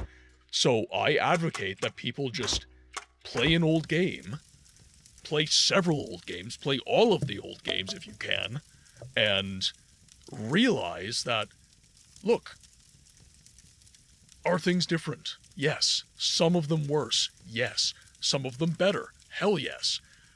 But we need to have constructive conversations about this, and the moment things degenerate into just pointing fingers and yelling, guys, like, that's not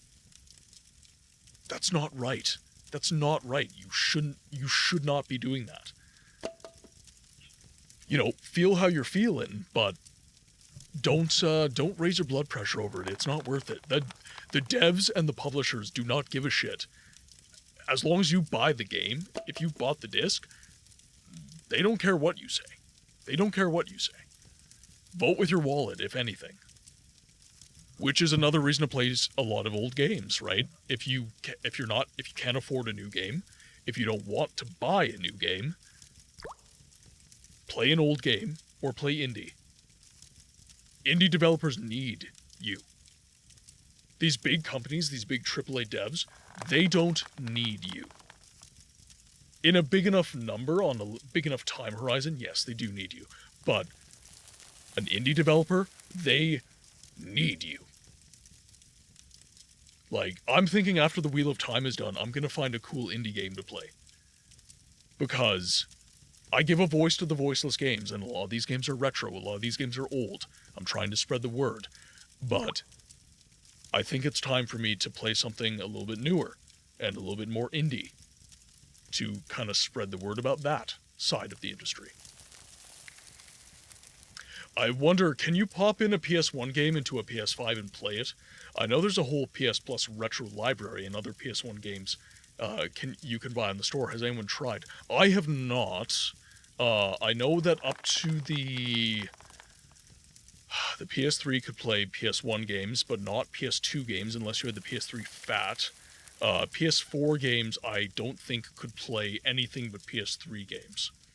So I'm assuming the PS5 is going to be at the very... It'll probably do a PS4 game. I doubt it'll do a PS3 game. I doubt it. I enjoy replaying the Fable series for what it is, and when it comes to the Fable that is releasing, I'm not sure what to really expect from them, with the developer change and all. I think that the developer's heart with Fable is in the right place. I think that my biggest issue with this new Fable is nomenclature matters a lot. And the nomenclature that is being used is, I don't agree with it. I don't agree with I don't agree with a hard reset to the franchise. I think that... I don't mind the fact that they are not continuing the story of the Lion's Head games. I think that's fine. I don't mind that. But what I do mind is them saying, like, this is the Nerevar, the Argonians stole my Fable. McNuggets. Like, this is where Fable begins. And that's wrong. And that nomenclature will encourage... And I'm thinking on a long enough time horizon. But the nomenclature invites people to forget. And I don't like that. I do not like that one bit. Okay, so this is where we might employ Levitate, I think. Shit.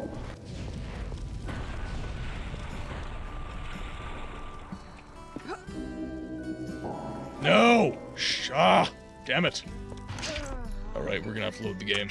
I mean, I just died anyway, so it doesn't matter. I think that is the play, though. Jump, jump. Well, and Yorm, I have no way to confirm this happening. I don't, right? This is just me, like, speaking in hyperbole. But nomenclature does matter. The zeitgeist is real. And I don't want people forgetting about the Lion's Head games. I don't want people forgetting that these things are real. They exist and they're important. You know, I want gamers to be able to that's unfortunate.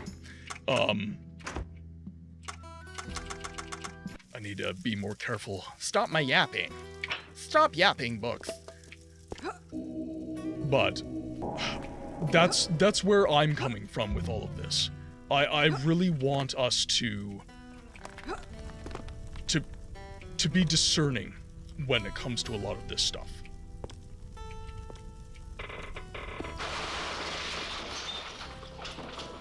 Oh dear.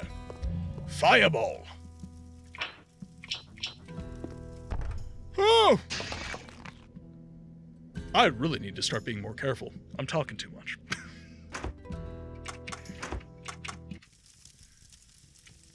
Alright, once we're over there, let's save the game, shall we? Now that I'm more or less knowing how to get over there.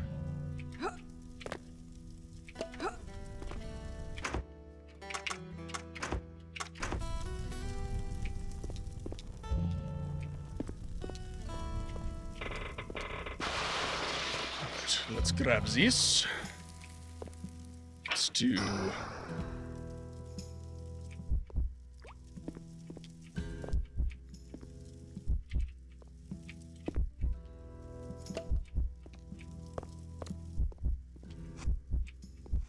So that's the fall. Random question, do you play D&D or Pathfinder? I have. So Pathfinder much less, way less. D&D I grew up on first edition. So my dad raised me on very early D&D, first edition stuff. But I am, because of Baldur's Gate 3 and some other friend groups, I am a little bit more up-to-date on modern rule sets, and when we play Baldur's Gate on stream, I do like to get this out every now and again. I do have a lot of manuals and stuff. I know, Zeets, I know that Gator was mentioning doing some Pathfinder. He kinda jabbed me in the ribs about that a little bit. Oh yeah. Yeah. I'm down AF, just let me know. Yep. You got my digits. You've got my digits.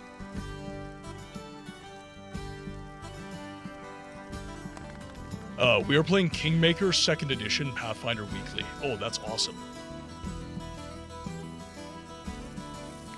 I'm going to be a cob of corn. So you're that guy. And a tank. And a tank. Great.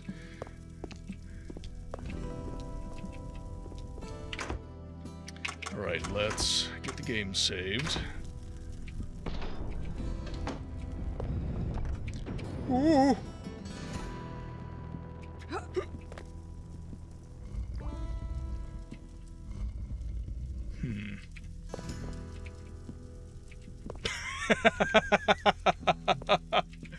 If the rules allow it. If the rules allow it. Alright, let's take a gander around here. Let's see what traps we have. Alright, we've got a little stabby. Ooh.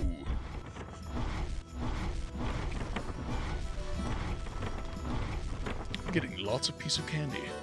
Okay, idea time for April Fools or the next anniversary. we gather as much of the mods on the channel as we can, and we do an online D&D sesh. I'd be down for that. I would be down for that. Just to get the community. I'm nearly 900 on TikTok.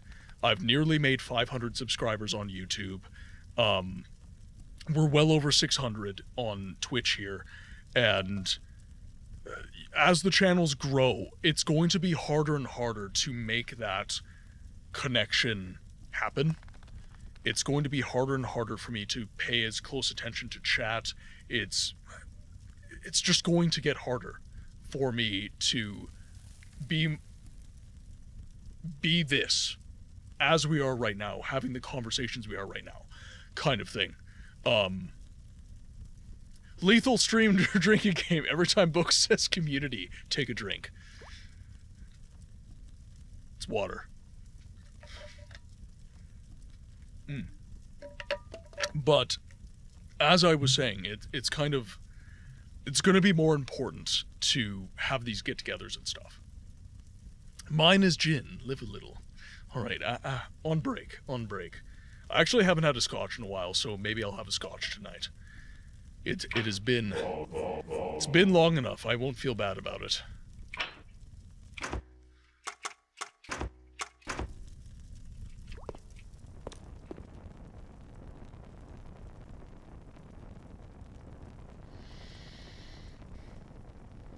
Turning into queso? Hey. He's much more handsome than me. You watch your mouth.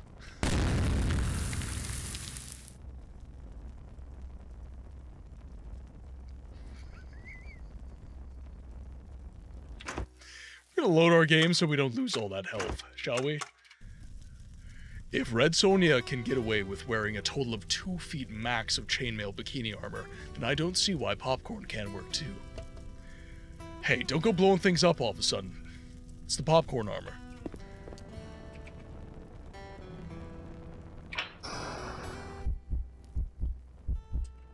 Alright.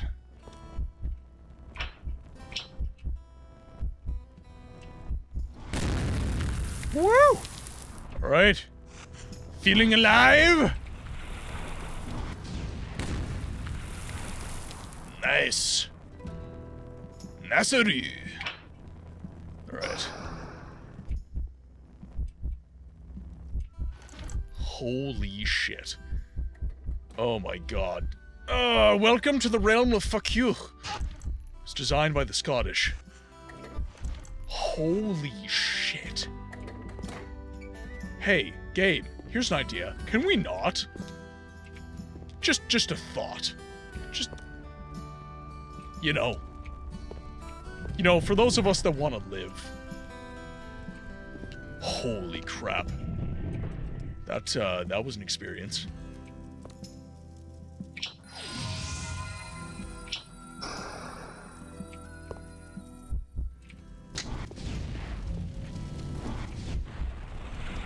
Hey, you didn't tell me a trap was there. God damn it. Oh! Negatory, good buddy. In a word, bad touch.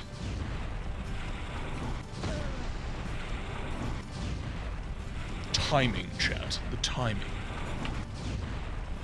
Oh, it has a console. Oh, of course it does. It's an old game. Oh no. Oh god, it's this all over again. Okay,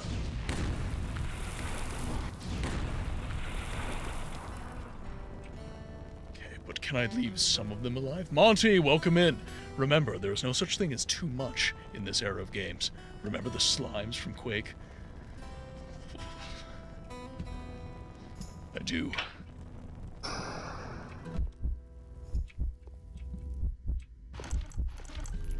Oh. Oh.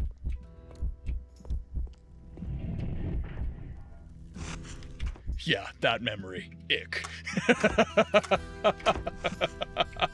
Day hiker's like, he knows. He is one of us. He knows.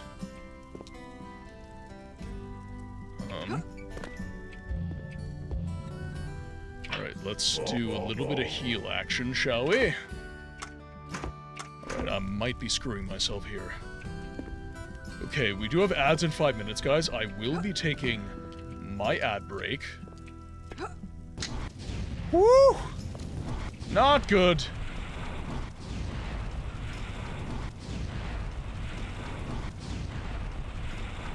Woo! Alright.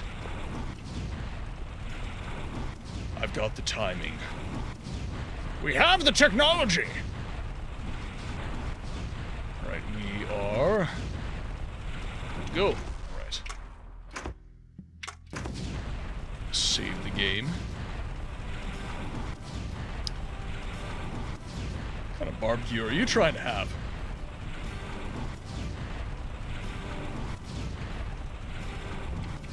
Alright. Amazing!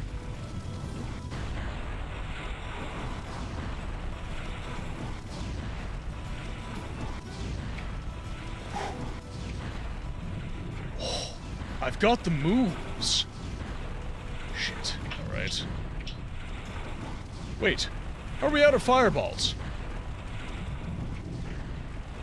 Did I not...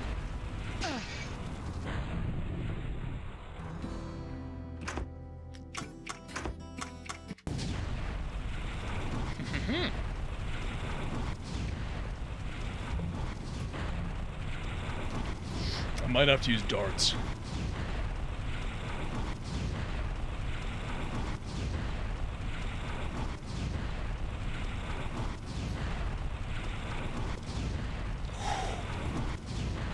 Easy does it. Easy there, books. I didn't grab those. God damn it.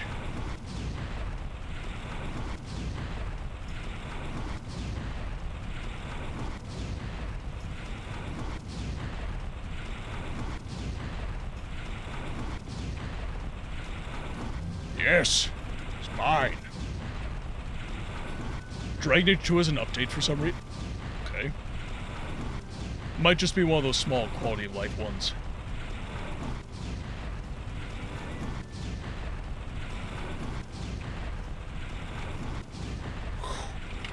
Alright. That is cause for a save. Right, we do only have a few of these though. Now let's...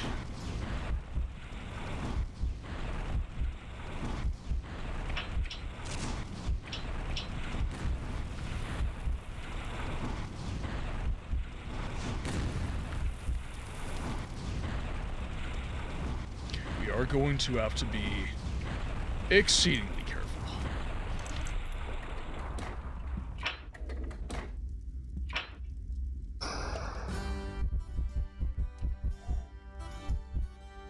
That's really bad.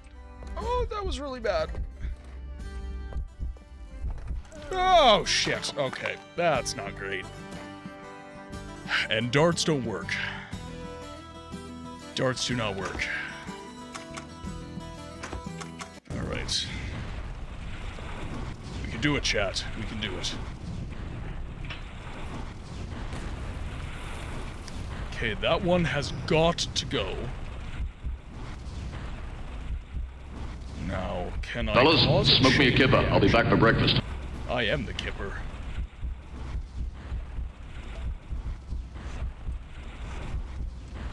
God. Okay.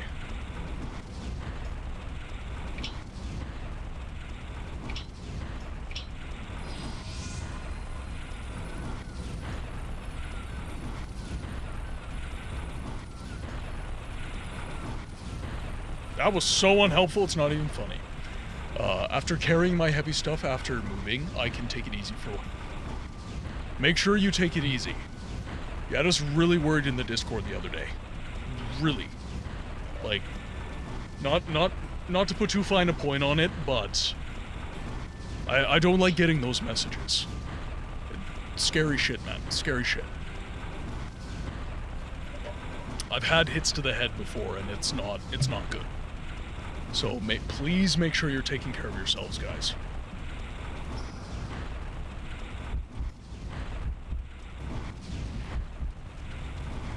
Alright, now let's...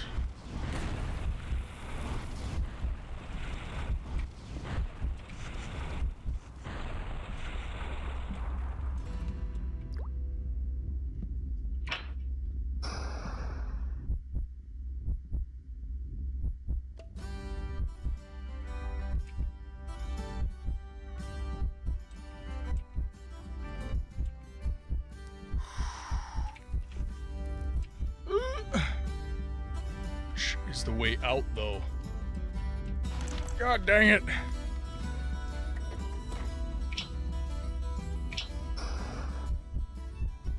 Right. Okay, that's not good. Okay, so we do have...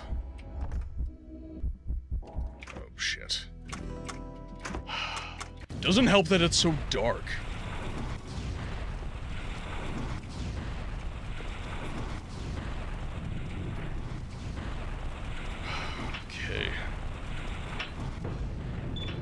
It sucks that we've only got a couple of these, though.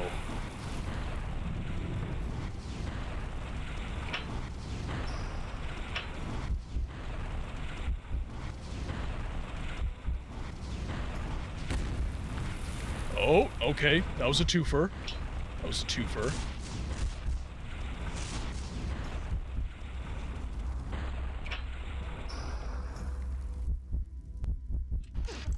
Oh. Ow. Ow. Oh. It's so difficult to know.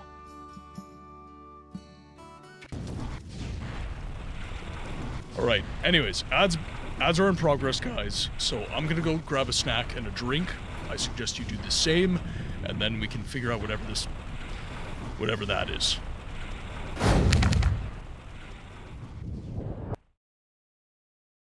Now, if you'll excuse me, I have to collect foreskin for Dagoth Ur.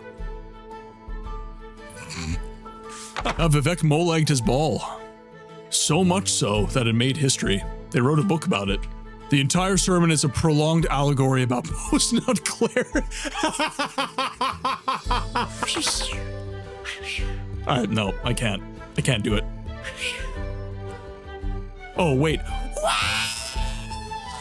You wanna know the best part about the Hist? Their entire existence is a pun. They're arboreal appearing entities that exist outside of space-time. They see all the timeline, forward and backward. They're Hist trees.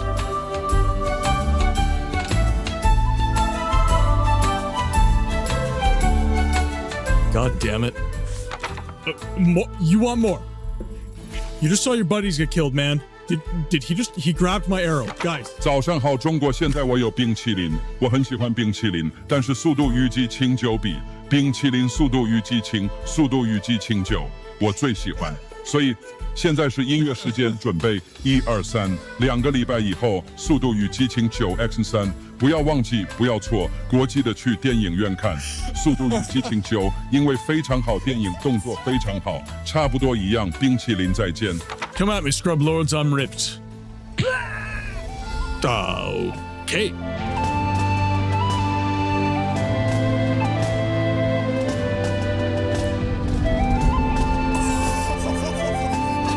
Don't listen to the Elder Scrolls lore wiki Nerevar. Gnomes are very real. Fuck! Very long time the Vorworms can get on top of you in a pretty big way. Cheers, fellas.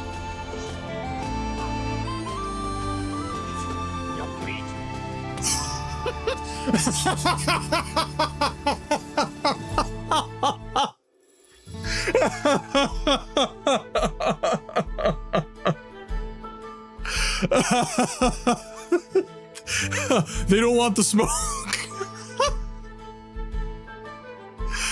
Oh my god. All right, well, let's go, buddy. It's okay, we're fine, it's fine. I am not a sociopath with a long history of violence. Oh, little secret area. Secret tunnel, secret tunnel. Oh god. Sir, your skin. This is why we tell you to wear sunscreen. SPF 60, minimum. Guy needed SPF 1000 after the trip from Red Mountain. Certainly looks like that. Necro's last words, a guy with a beautiful voice. He makes me melt. Ooh woo. He lit. Ooh woo.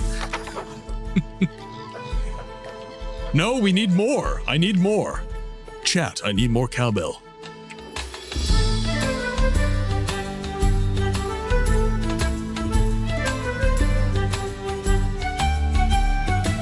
Lead them to Balmora? All right, that's enough of that kind of stuff. The mod author knows this is a complete tone shift, but just felt like it was important for you to hear.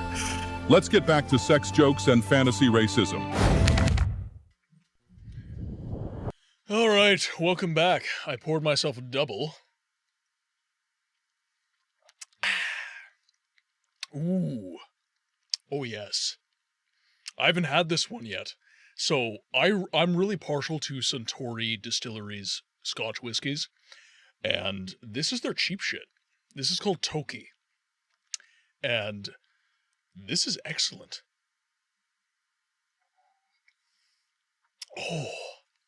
Oh, yes. All right. Now it's time to have some fun.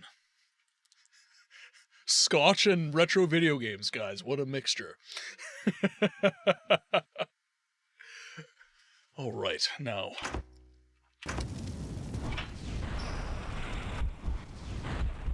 So we're going to have to blow that one up.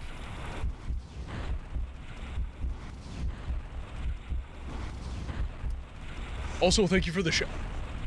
All good, Yorm. All good. Thank you for your support. Always in here subbing and just being positive. You're a very positive energy, my friend.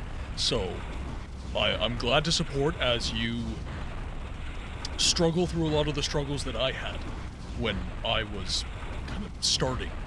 And I'm still not a what I would consider a professional creator. I'm trying, but it's very much a situation of you just gotta fake it until you make it. Now you just need a Gandalf pipe. Not that I condone smoking, but the ambience and all.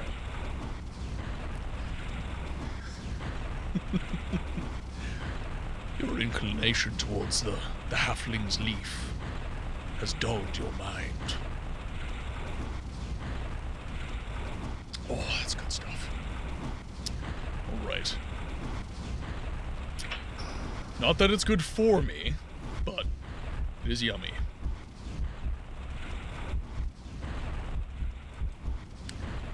Alright, now we need to we need to get a chain reaction. We need some chain reactions. Because I don't have, like, these are not going to chain react. They're just not. But all this might. So let's try.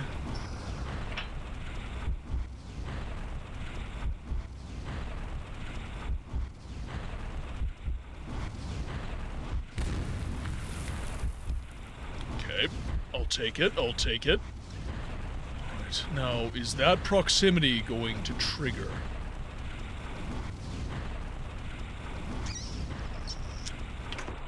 It's divergent save. What does this do? Sever. Requires a target.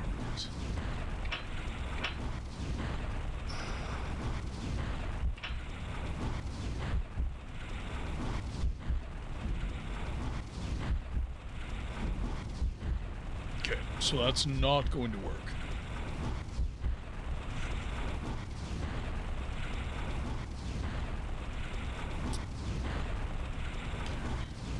I'm assuming the way out is on, like, the other end.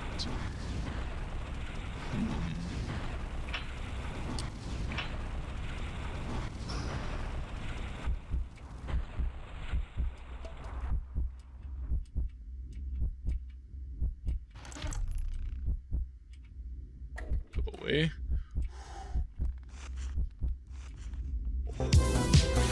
about the moon and stars. Chat, you know what to do. Take off we plays. We dance. Come nearer, come and look upon the heart. Upon the heart. Oh, lay down your weapon. Oh. It is not too late for my mercy. Oh. Ah, that was so close. That was so close. Right, we are getting closer though. How can you kill a god? What a grand and intoxicating innocence. I'm a god. How can you kill a god? Shame on you, sweet Zarabar. I'm a god. Let that pop. I'm a God.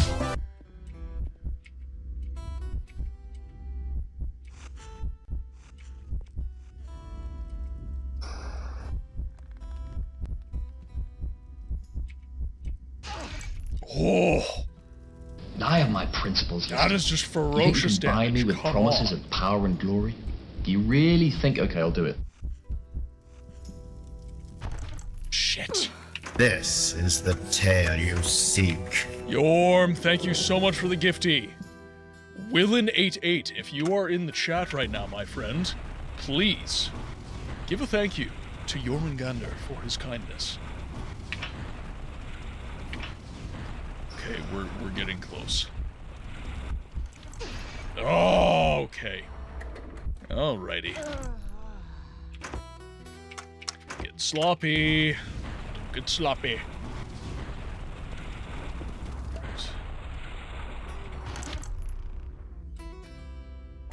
Back in. Right. Now.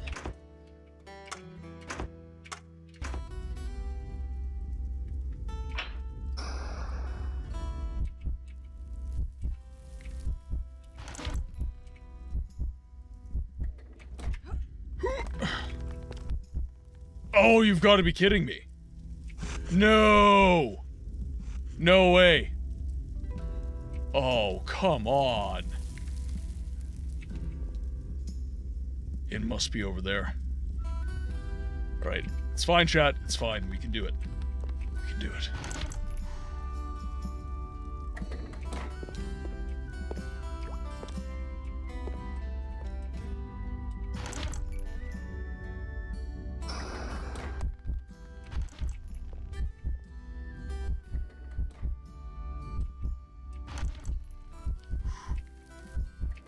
Oh.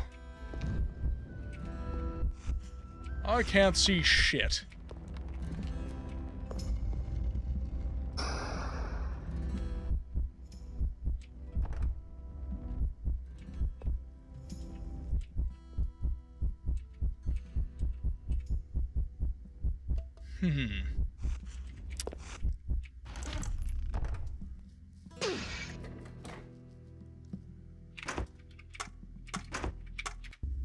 Okay, so where the hell do we go? Like that's why I have shift. That's why I have shift. All right. Boom. Nice.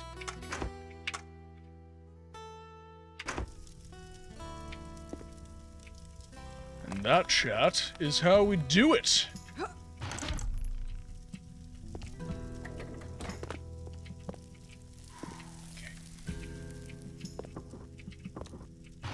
Trigger. And back. Okay.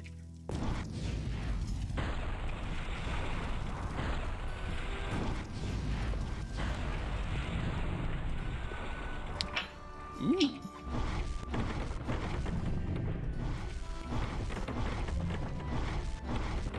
Not sure what Sever does, but... Ooh, yes, personal shield. I will take that. 100%. Ooh. That's not good. Alright, so we do have lots of angry elves.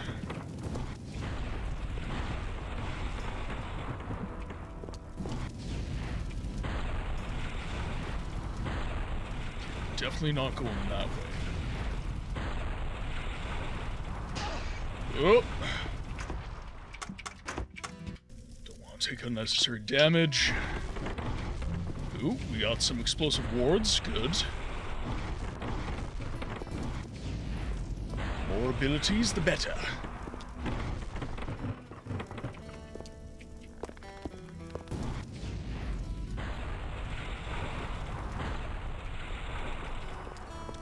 I'll lock in here quick, guys. Okay. So, can go this way.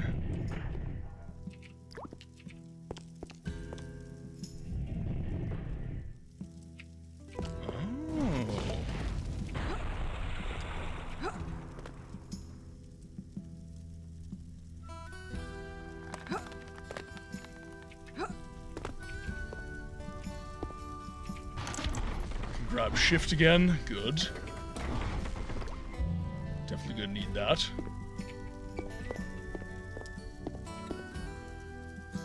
Is there a way to go down here? That's a question.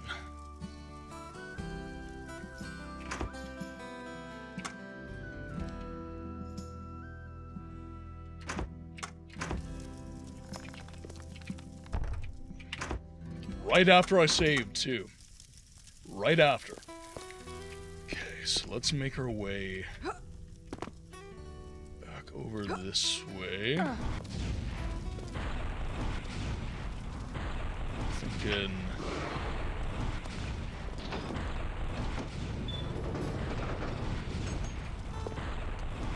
Okay, let's grab shift again. That's very, very good. Very, very good to have.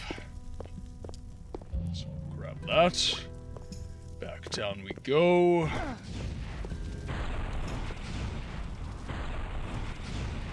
Is the game usually this difficult or is this hard level? This is normal. This is normal.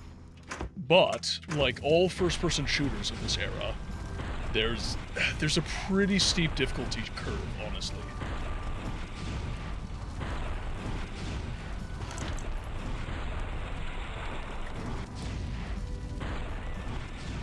So we could arguably shift through this.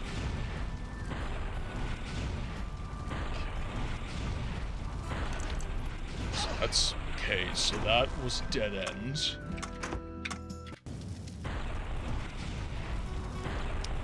So I'm gonna try. Okay, so that's not.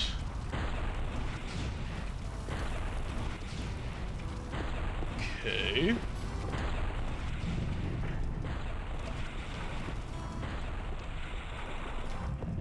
So that would be.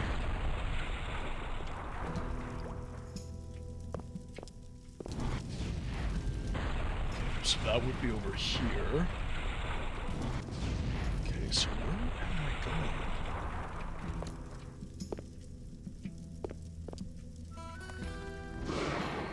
Ah.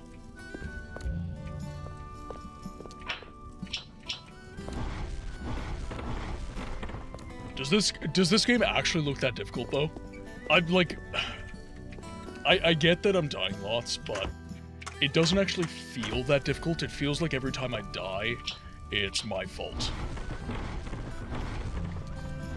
Feels like all my deaths have been really fair.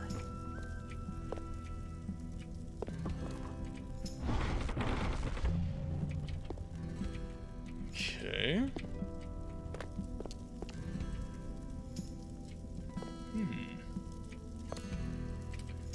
So I'm gonna need shift again, I think.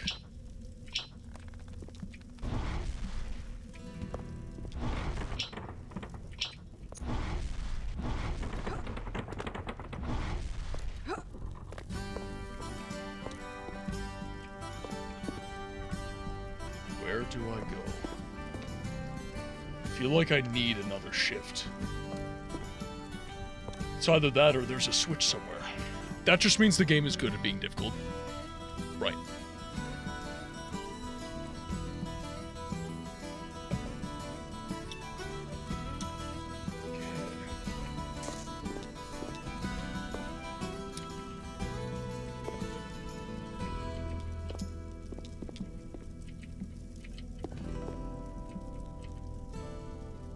feel like I need that.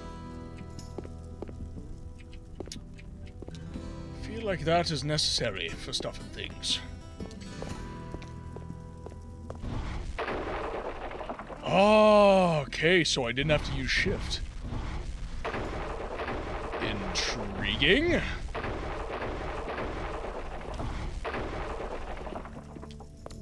So a gust is enough.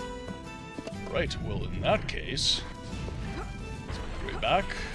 Up.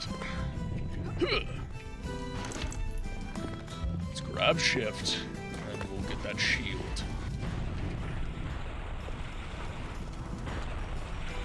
Pop over here. Now, let's save our game so we don't get ourselves stuck.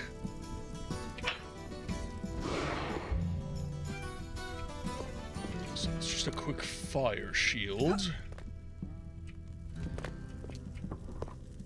Now I am stuck. There would be more in here somehow. Let's,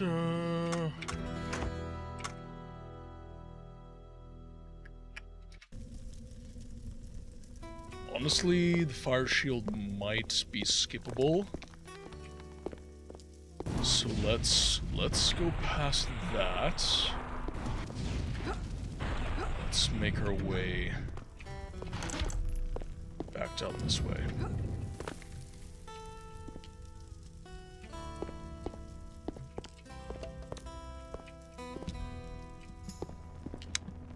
Okay, so we went that way last time. I don't think we went this way. Okay, so we have another shift. We have a personal shield. I think that, okay. Alright.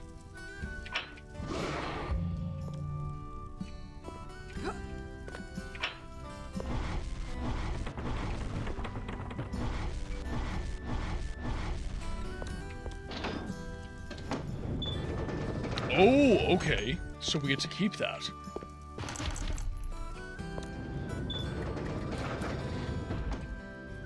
Interesting. Alright. Shift on. Shift on through. Whoop, that was unfortunate.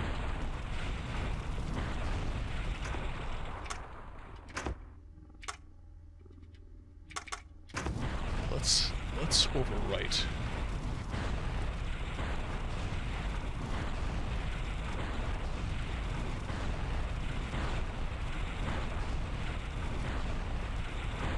Okay.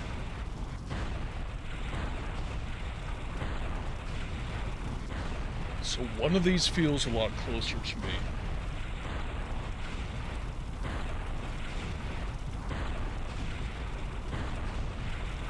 So 1, 2, 3, 4, 5.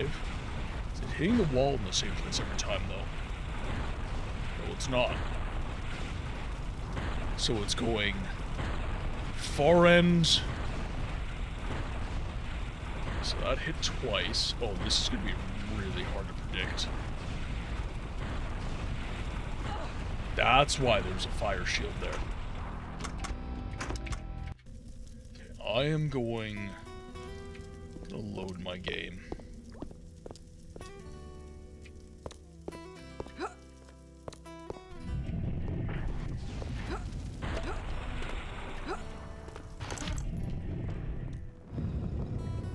Woo!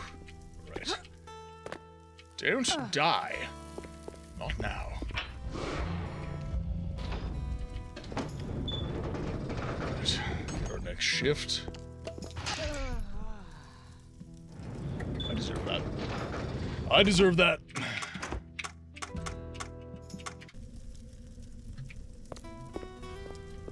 I feel like we can do better, though.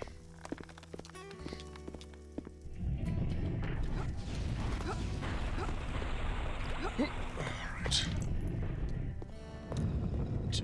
Do not die.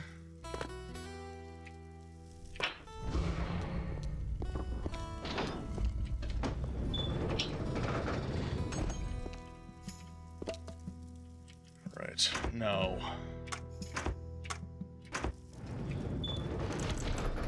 Woo! Right. Watch the stairs. Okay. That leaves us pretty safe. What is this? Soul Barb. Soul Barb. Okay, gotta be careful of that. We do have a fire shield.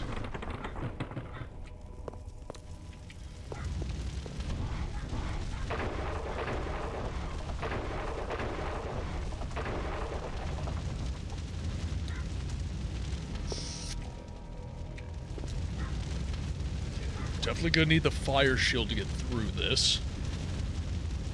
I don't have a shift anymore. I might be able to... No, I can't. So I don't have a shift, so I'm gonna have to go this way.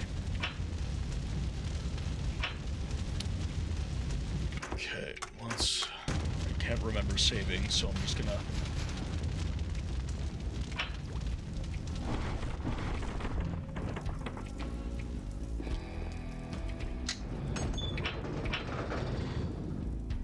Ooh, okay.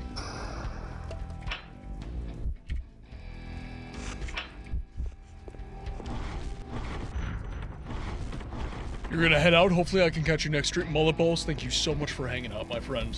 Thank you. And anybody who can hang out in the stream, thank you all so much for being here. Could we get some goodbyes for Mullet Balls, who's leaving us for the night? And again, thank you, my friend. Hello. Have you ever known anybody to live at a half address? Did you just say half address? I did. Half. I am... Define half. I am going to pick up another saddle to trial on Saturday. Okay. She sent me her address as 89 and a half. The same, like, similar to, 9 3/4 onwards type shit. I Google it. It's legit 90 or 89 Okay. and 89 and a half. Separate homes.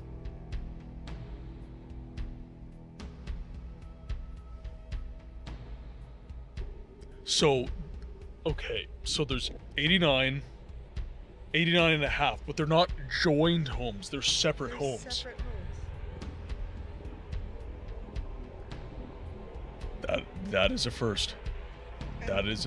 Yep, that's a first.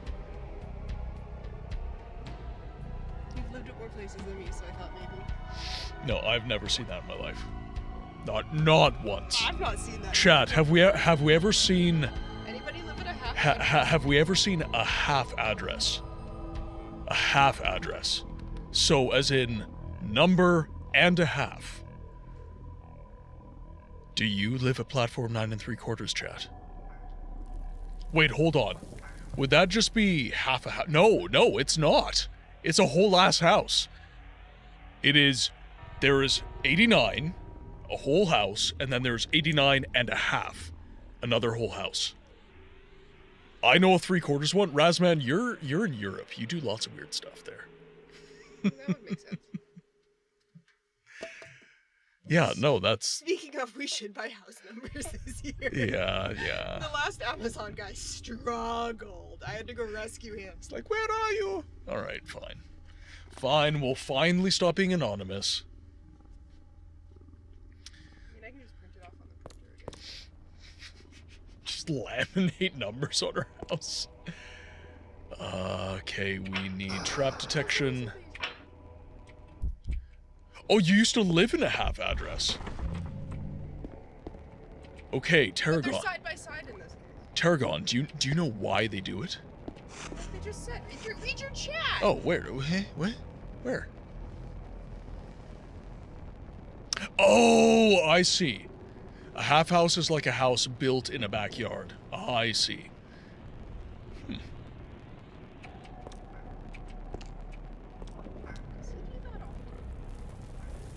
I delivered pizzas to half addresses? Sorry, did what? No. He does not make a peep. It's just because you're here. He turns into a sensitive boy whenever you're home. Thank you, chat, for the education. 2 houses on 1 plot. Gotcha.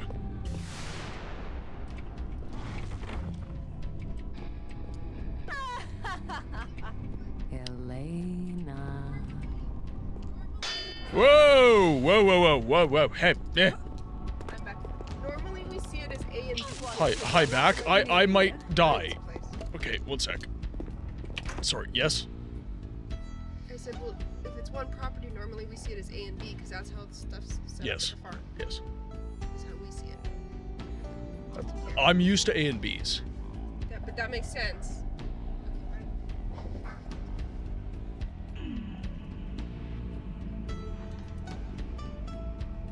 That's so, yeah, I've never encountered that. Not once.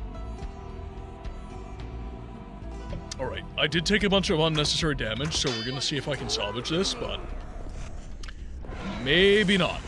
Oh god. Escape from your cell. Sister. Woo! Oh, that is feisty. Alright, let's pop the spell. Okay, I know a boss fight's coming now, so let's save our game. And then...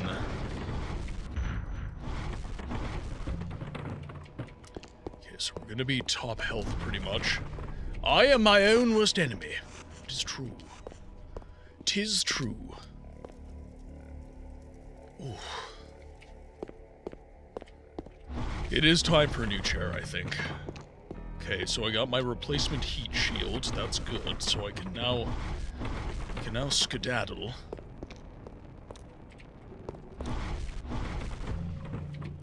Okay, that is lots of heals now. Okay. So that's gonna lure us in. That is probably a bunch of traps. The audacity of this bitch. The audacity of me. Myself and I. Alright. Save game. Okay, so I think I'm going to... So that's Soul Barb, and that's Decay.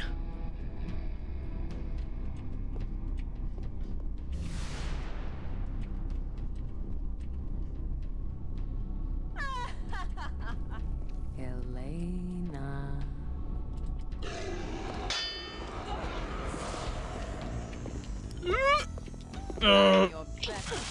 Oh, hi. I'm your better half. Oh, hi. I want you to like me. Whoa.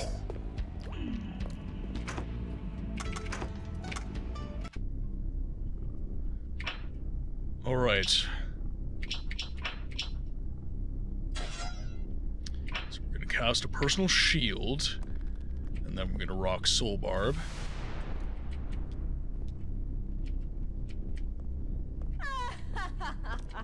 Elena.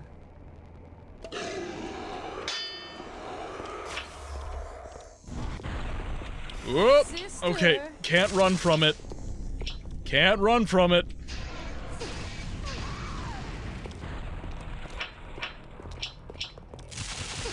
I want you to like me.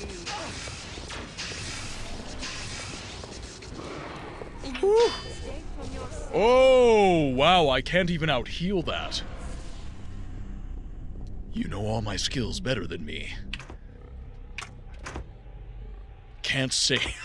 I love... You can't save when you're dead. Look at this fool, trying to save while deceased.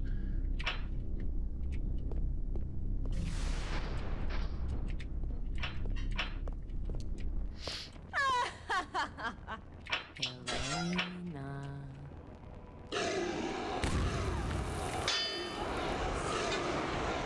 Whoop! Running away, running away.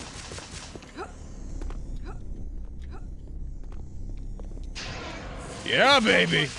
Holy. Oh. That is ferocious damage. That is like, you can't even out-heal. Like, I was popping heals. I was popping heals as it was happening. That's crazy. Okay, so we did some good damage to begin with. Aura of Unraveling.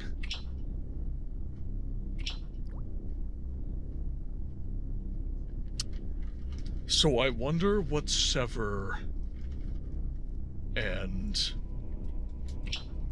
So we have Aura of Unraveling.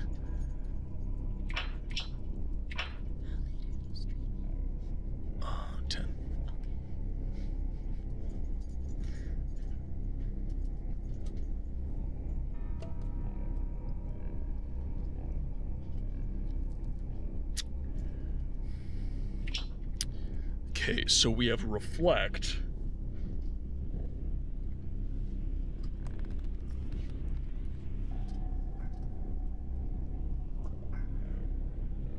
I think Reflect is going to be the key. Okay. So we're still going to cast a Personal Shield, I think. So let's pop that. And then let's throw these down.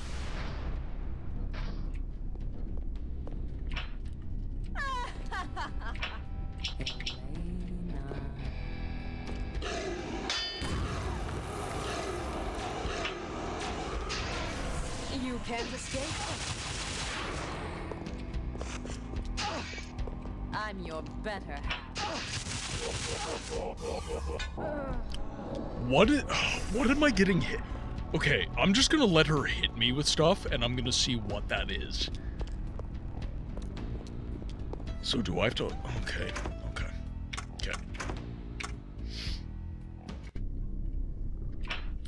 Okay, good early damage.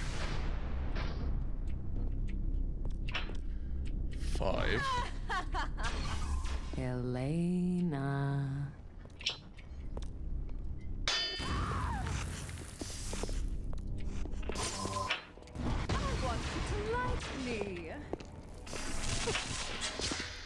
I want you to like me.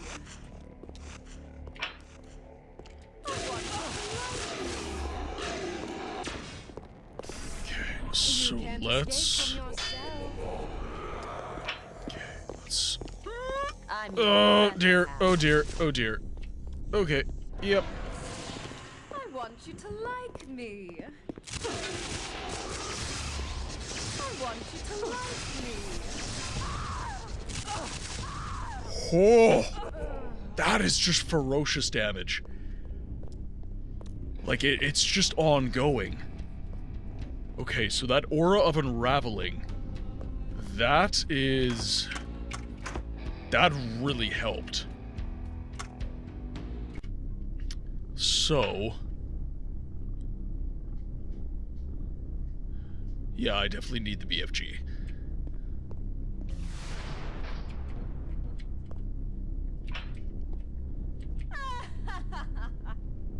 Elena.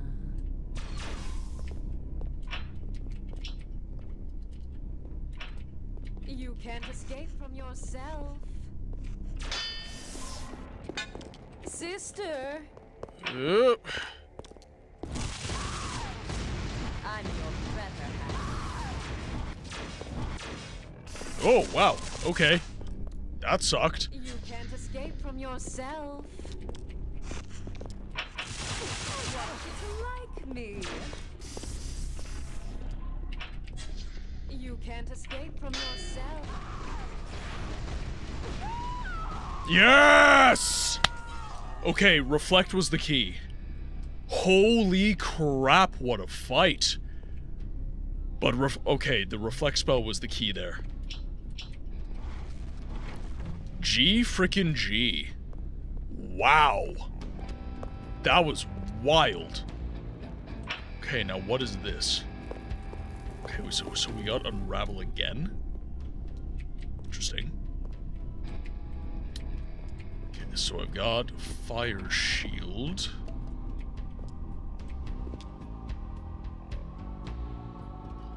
So what does unravel do exactly?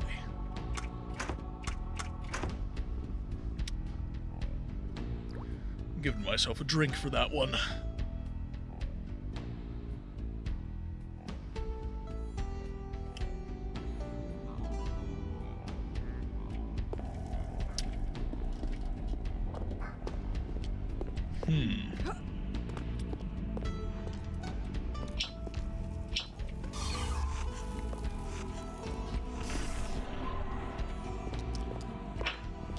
Oh, so that sits with me permanently. Cool.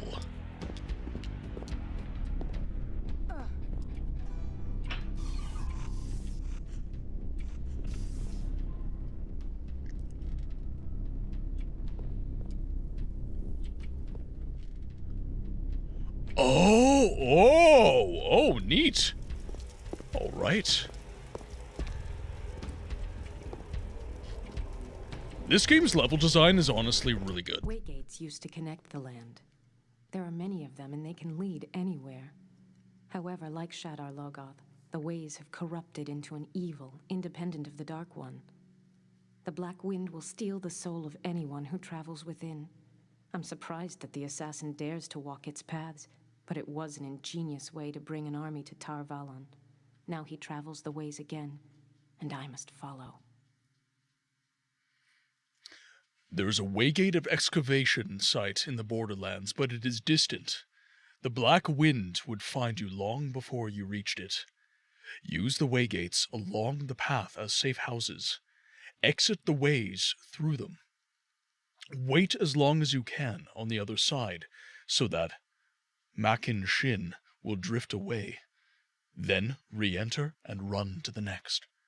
By stepping from Waygate to Waygate, you may avoid the touch of Makin Shin. Keep watch for fleeing Black Aja, traitors, and any other shadow spawn. Remember that Makin Shin does not discriminate. Who knows what artifacts you might find left behind by some unlucky travelers. Travel the Waygates that lead to the Borderlands and stay alive. Oh, this is going to be fun. It's going to be really interesting.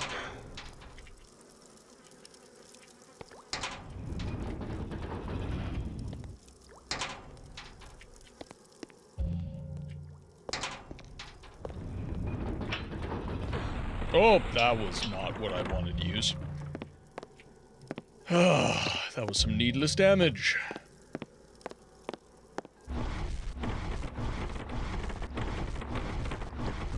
Give me all of your filthy loot. I need loot.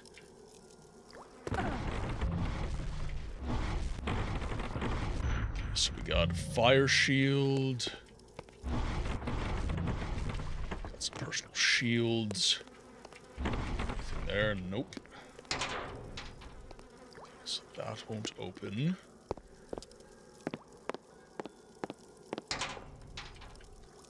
Oh.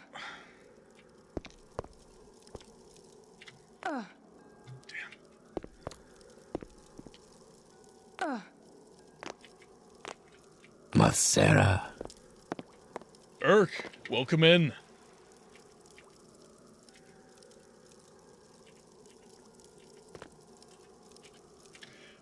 Oh, no. Come on. Yes. Okay, perfect. Now we can leave.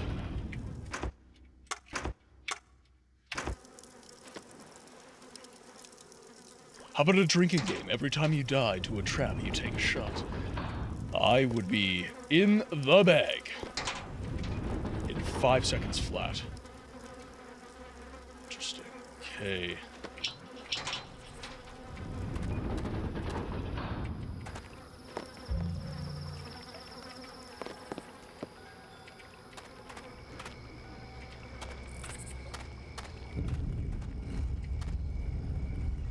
Those are the ways.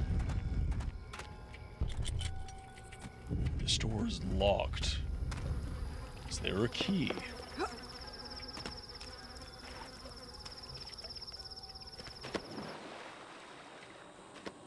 Is there a key? No, there does not appear to be a key. However, there are some healing herbs. B-Tech, welcome in! Hello, beautiful humans. Question of the day. I think all games age like fine wine. I don't know about all games. I don't know about all games. But there are plenty of games, like this one, that have honestly aged very well.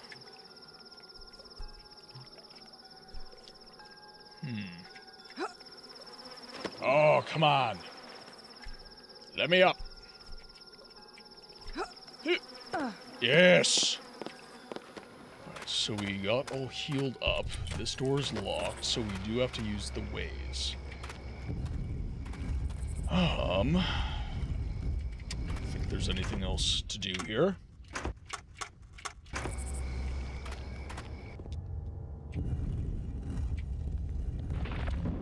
Oh, there's reflect. Okay. This is very dark. I'm gonna need to raise the gamma.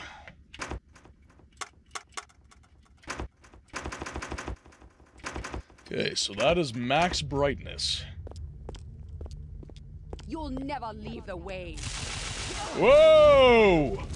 Hello! Woo!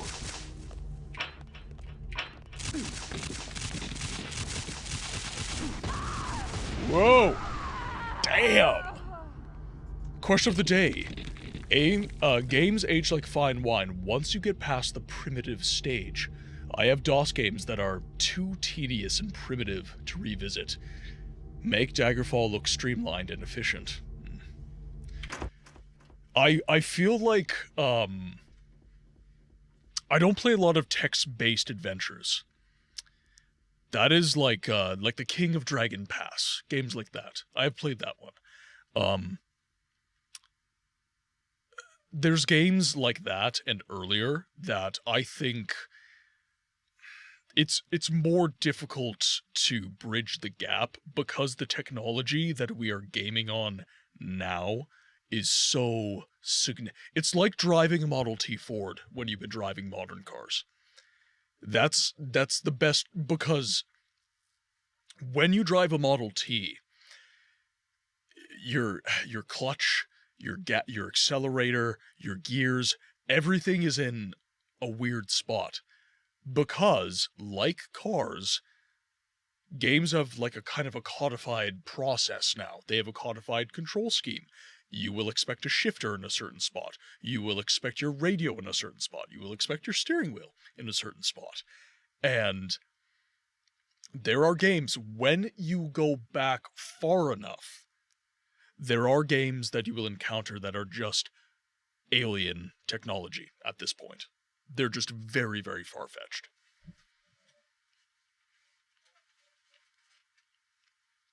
All right.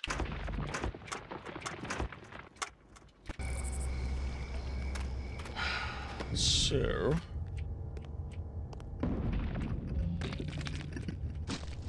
okay, so we do have a reflect spell. So let's slap that on. Oh, it's on a timer. Okay.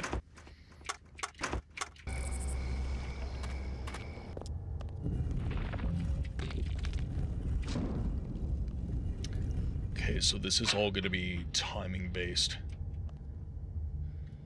Now, freeze Tangriel. You'll never leave the way. Woo. Woof. Oh.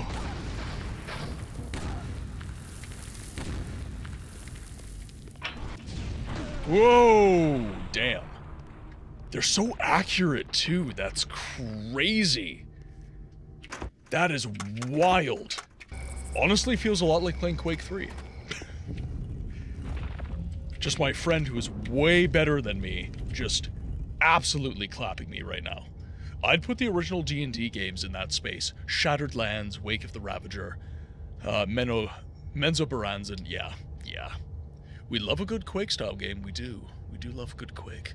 Actually, okay, So, before I go any farther, just because this is going to be killing me for the next, like, hour, what are your guys' thoughts on the next game that I play? Obviously, we have the suggestion page on Rank 1, exclamation point suggest if you are looking to suggest some games. I'm personally thinking of playing something a little bit more modern and indie. Because giving a voice to the voiceless games is not simply giving a voice to retro games.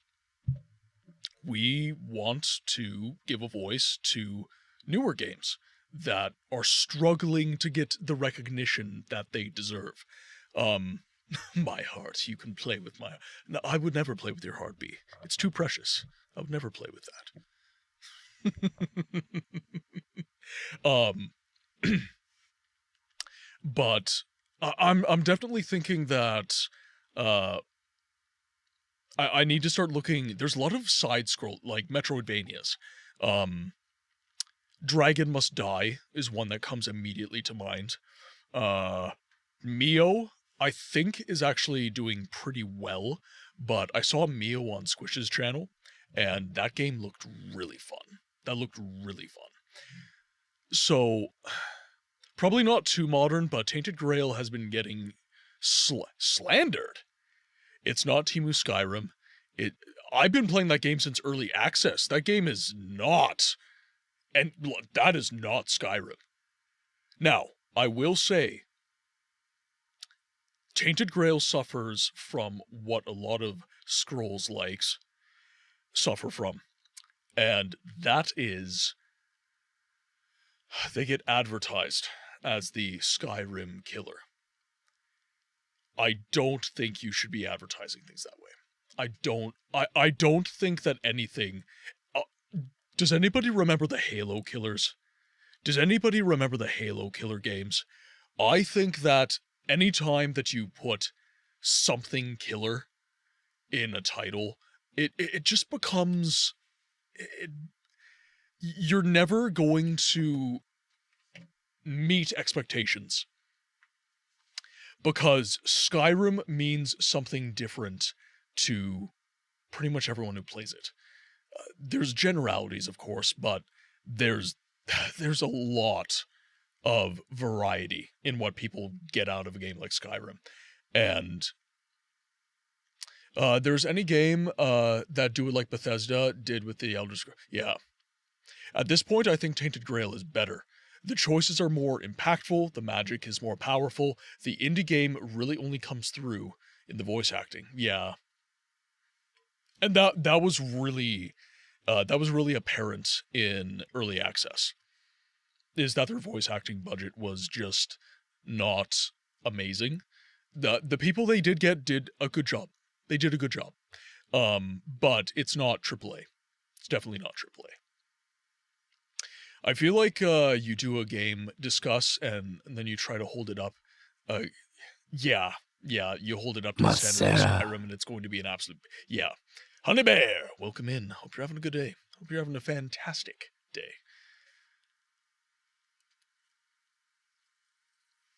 Masera. And thank you for the check-ins, guys.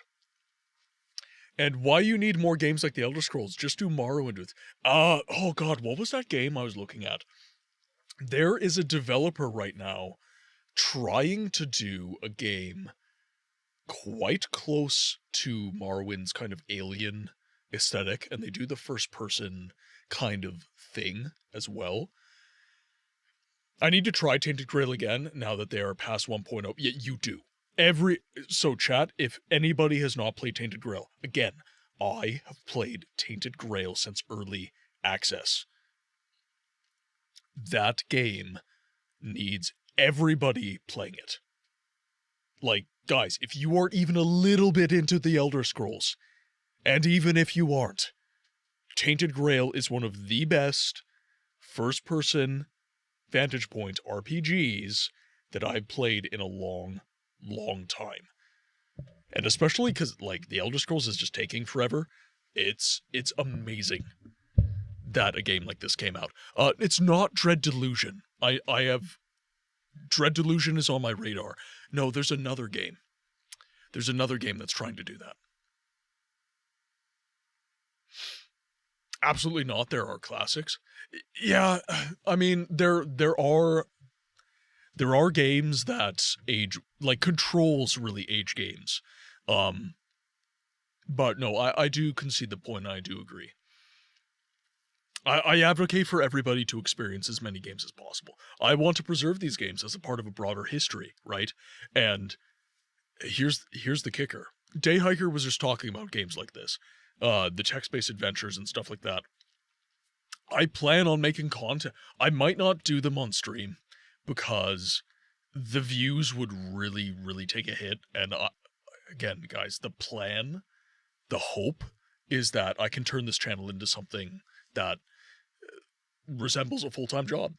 But the views on stream, I'm not sure you guys would sit through a game like that. I'm genuinely not certain that you would. It's an alien life form at this point. Like, it's just very different. And I think that I do agree with Jay Hiker that there's a cutoff point for a lot of gamers. And for some gamers, that cutoff point is like the Xbox 360, which is wild. But for some gamers, you talk to them and they're like, yeah, Fallout New Vegas is like, I know it's a goated game, but like the graphics. And then I'm just like shaking my head going like, this is insane. But there are gamers out there that are like that. The new is cool gamers. If it's not new, if it's not, just 60 FPS, gorgeous, they're not going to play it. It is what it is.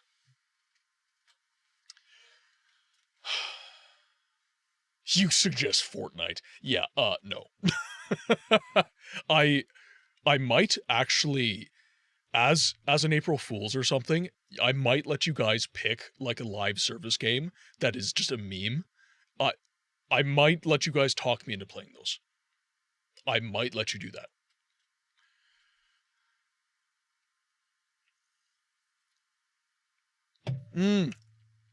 Yes, Ardenfall. Okay.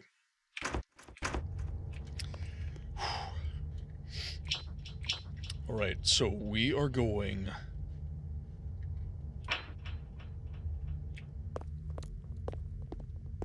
Let me see if I can. Whoa! Whoa! Ho! Ho! Ho! Ho! Ho!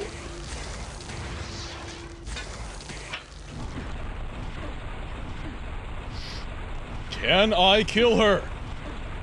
Oh my god, the freeze spell doing work. Hello. Woo!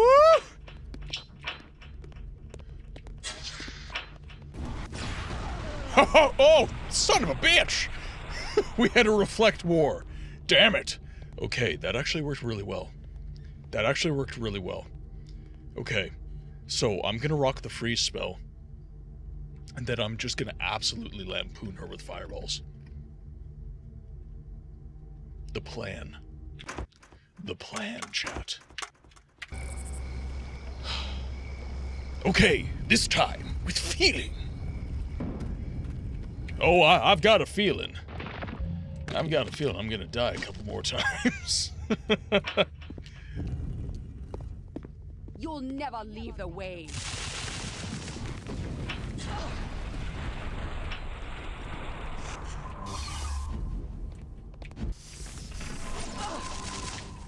Come on. Here's a weave for you. Oh. Why is that the wrong spell? That is the wrong spell. Shit. Oh, alright. This is why they switched to 2 weapons in Halo. Alright, okay, it is 4 and 6. You'll never leave the way. Here's a weave for you. Woo!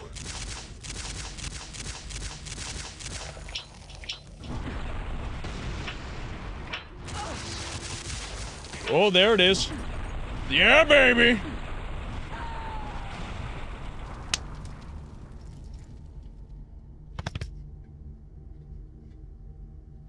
I've asserted my dominance. Victory is mine. And I'm full health. Ba-bam! Ooh.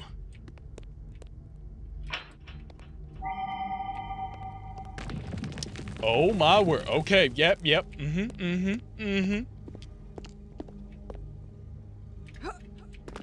Son of a bitch. Oh, that's not good. Okay.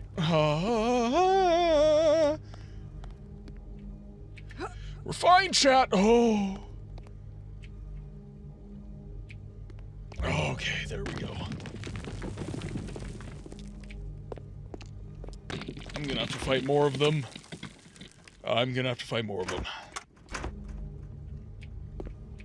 I've never been so proud of you taking this combat into realms that even I cannot go. But may I suggest you do something just a little different? Oh wait, never minute. I don't think you can do the testicular torsion on that enemy. Well, maybe there is a spell kind of like that for that gender. There might be.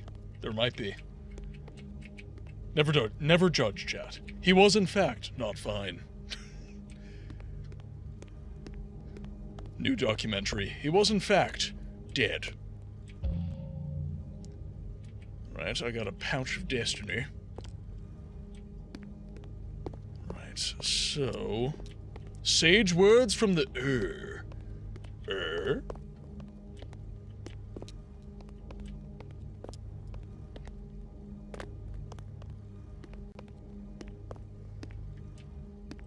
Shit, okay.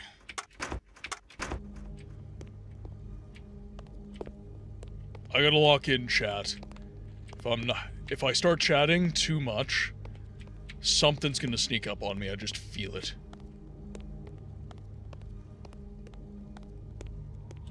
God, this is like the Tomb of the Giants in Dark Souls.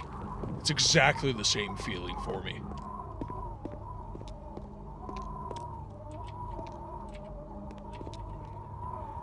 Okay, so we have a way right there. Oh, okay, that's the wind. That's the wind. Hello? I actually want to load my game. I want to see some.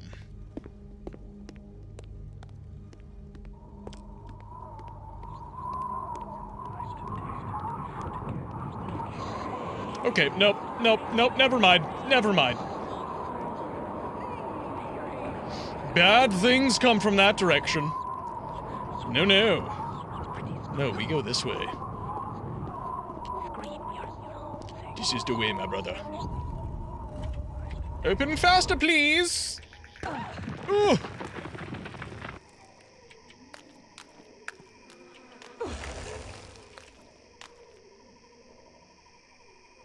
I'm sorry. Did that tree just hurt me? Alright, this whole world wants to eat me.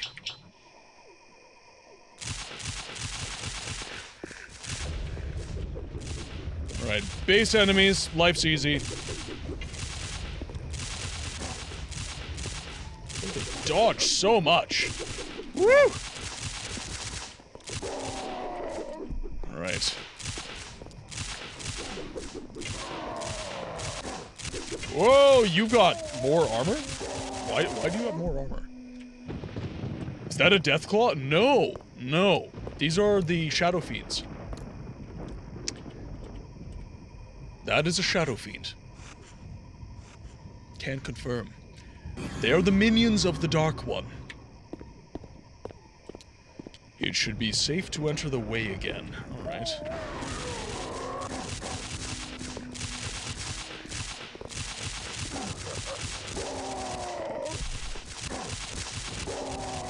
Nice.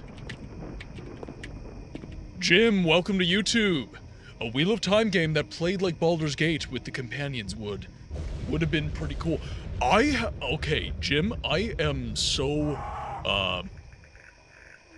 weirded out by the fact that they went with a a first-person shooter for this game.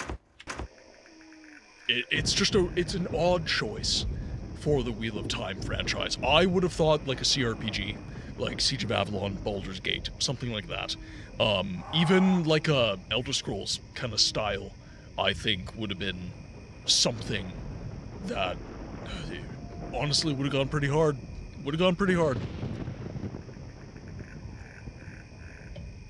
But with all of that said, this is a very fun game. And actually, can somebody just chat real quick? I'm not sure if my chat overlay is working.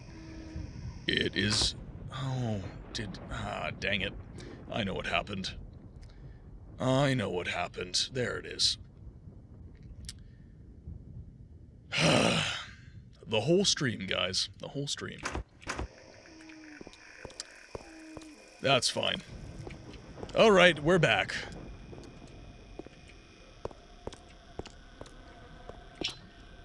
I understand.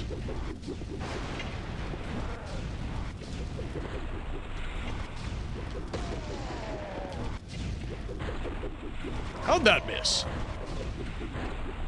I hate how dodgy you are. Woo! Nice. Right, I have no idea what I just launched, but that is, that's a thing. Yeah, mods, what the hell? Why didn't you tell me my chat overlay wasn't working? Why didn't you say this to me?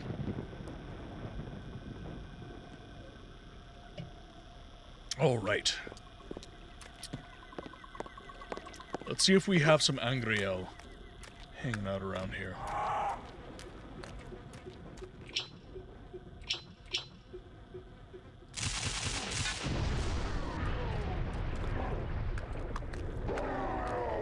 Whoa, not good.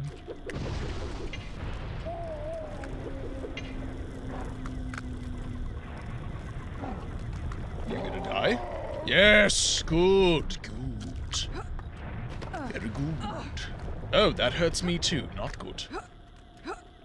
Let's avoid the pain, shall we? Oh, damn it. Goddamn PC gamers.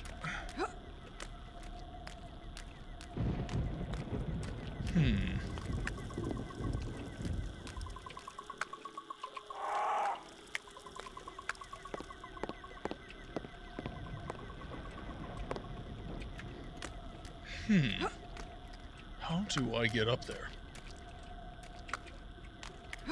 Is there a way? Yeah, can't go that way. There might be a way right around here.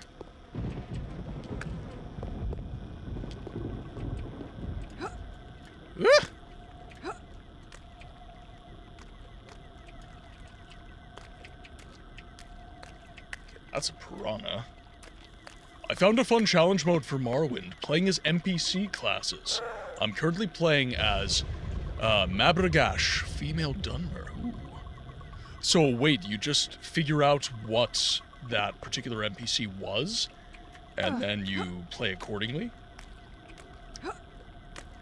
That's interesting.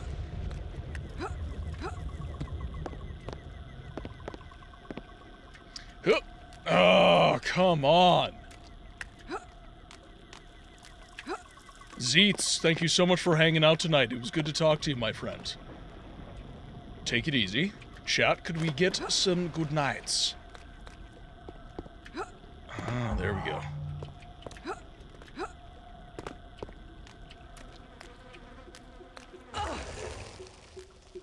That's not ideal.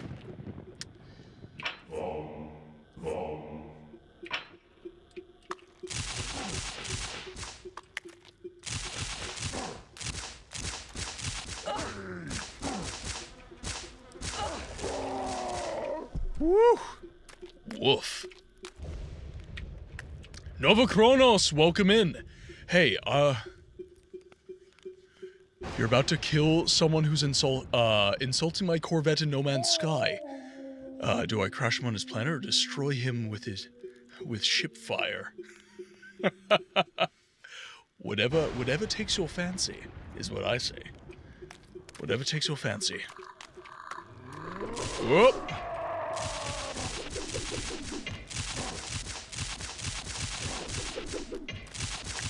When I played Star Trek Online, I was partial to a good photon torpedo.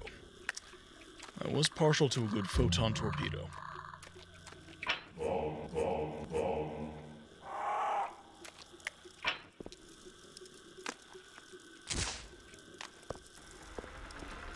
Oh, alright. We're in. Ooh. Yes. Yes!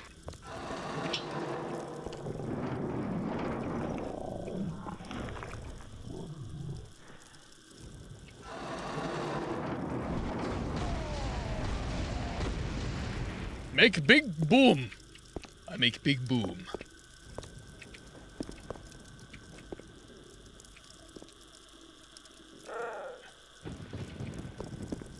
Right.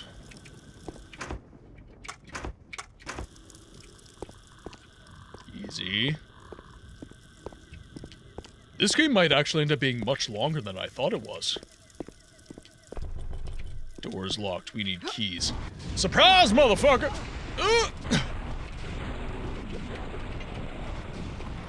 Oh, come on! That totally hit him. Good, he exploded. Okay, I'm down to 80.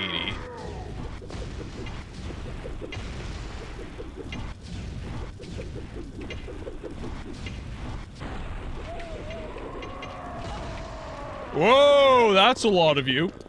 Hi.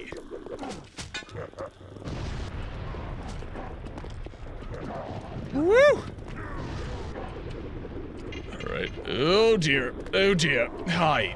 Hi.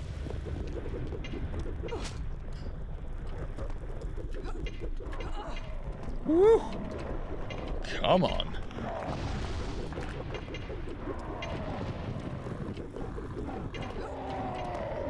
Okay, that's a bunch of them taken down.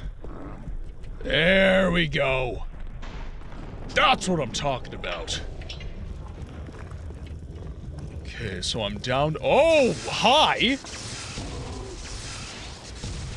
What the hell are you? And why aren't you moving? That's weird. Chat, what the hell is this? Okay, this is some Ganondorf ass energy. It's trying to provoke me here?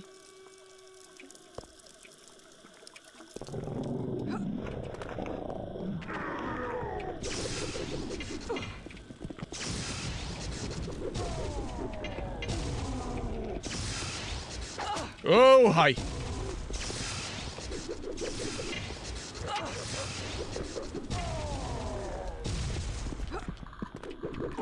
Nice piggy! Nice piggy!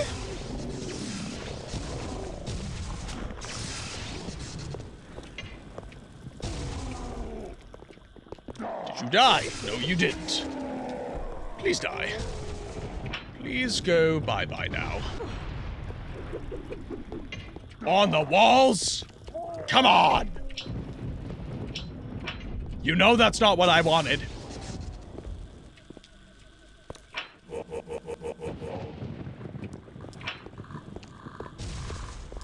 You cannot escape. About an 8-hour story? Well, that's, we did 2 4-hour. There's gonna be 2 4-hour streams.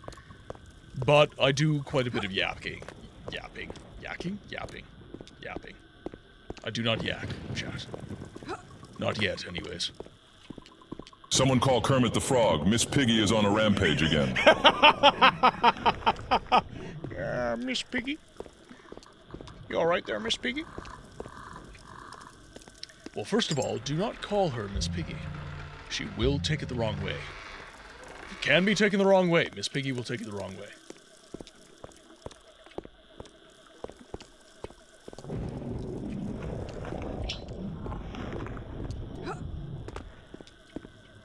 Okay, now I've got to make my way to that door.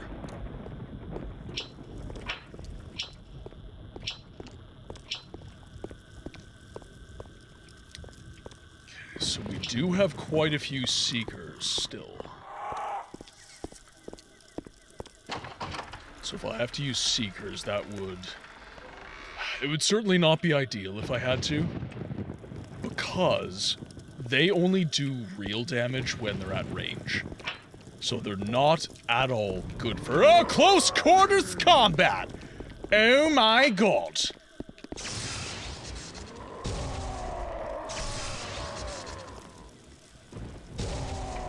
Right.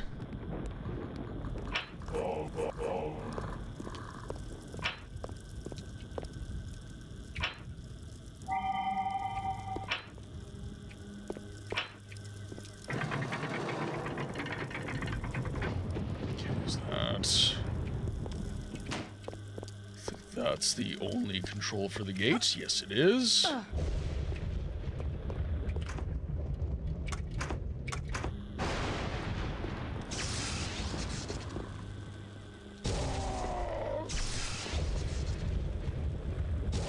All right. I think we got the hang of this.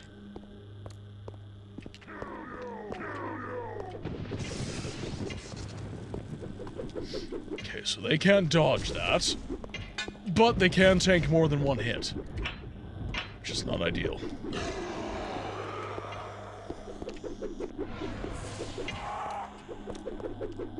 Okay. How do I... don't want to use really high... I don't have any of the low rent ammo.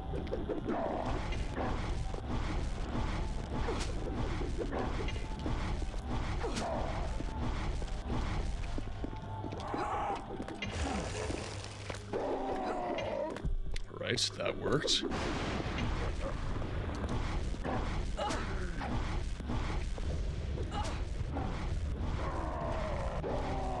Okay.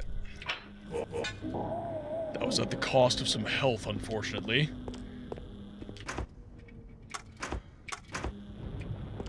So let's make our way.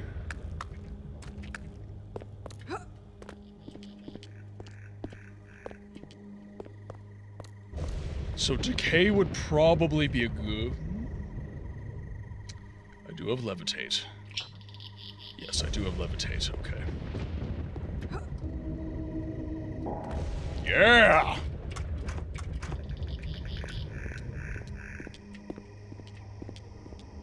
Alright. Let's get back in there.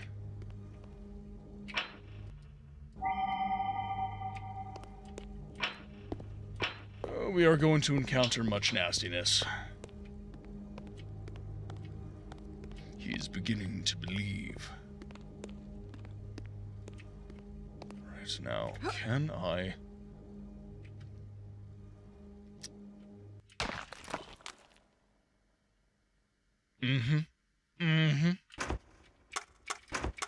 He's beginning to believe he can die.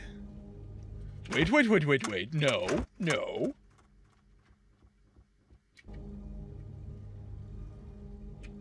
Are you kidding me? Chat, I was saving my game, was I not?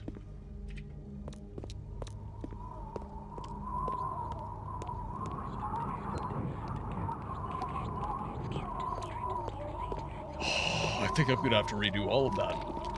I thought I was saving my game.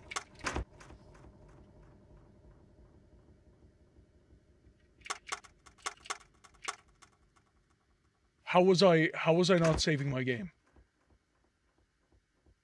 Me? Oh no, chat. What am I doing?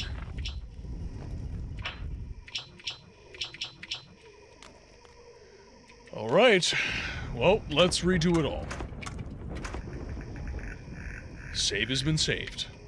Now, save has not been saved. Why is the save not working?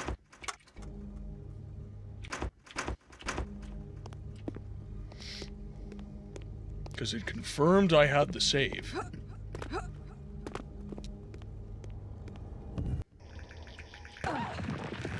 Interesting. Alright, let's...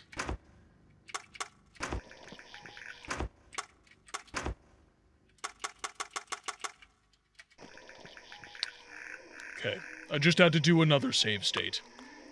That is all. Alright.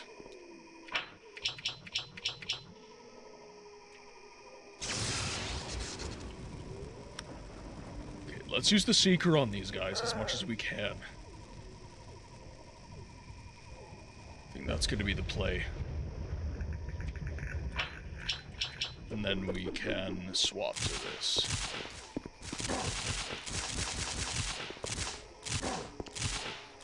How are you... Oh, I hit that at range. Come on.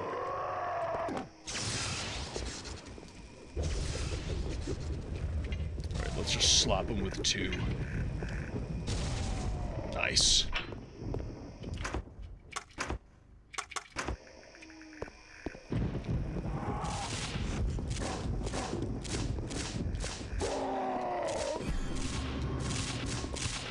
Okay, I thought that it wouldn't take that many hits. There we go. There we go. Okay, so now we just gotta hit this fool.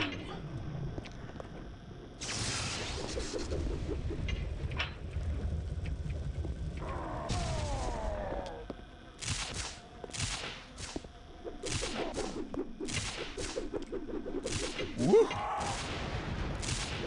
Slow and steady wins the race. Let's conserve our ammo, because we ran out, like, really bad last time. Ran out, like, really bad.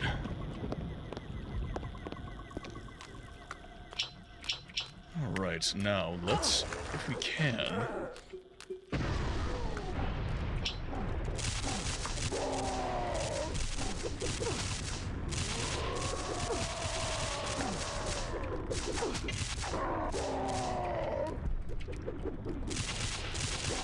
Where did you come from? I love those 50 caliber magic missiles. Now let's just make sure of something here. Okay, good. Jindred, welcome in. I'm sorry, there's a Wheel of Time game? Yes! That's what I'm saying, dude! That's what I'm saying! That's why he's the GOAT! The GOAT! Yeah, dude, I was blown away when I found out about this. I was like, are you kidding me?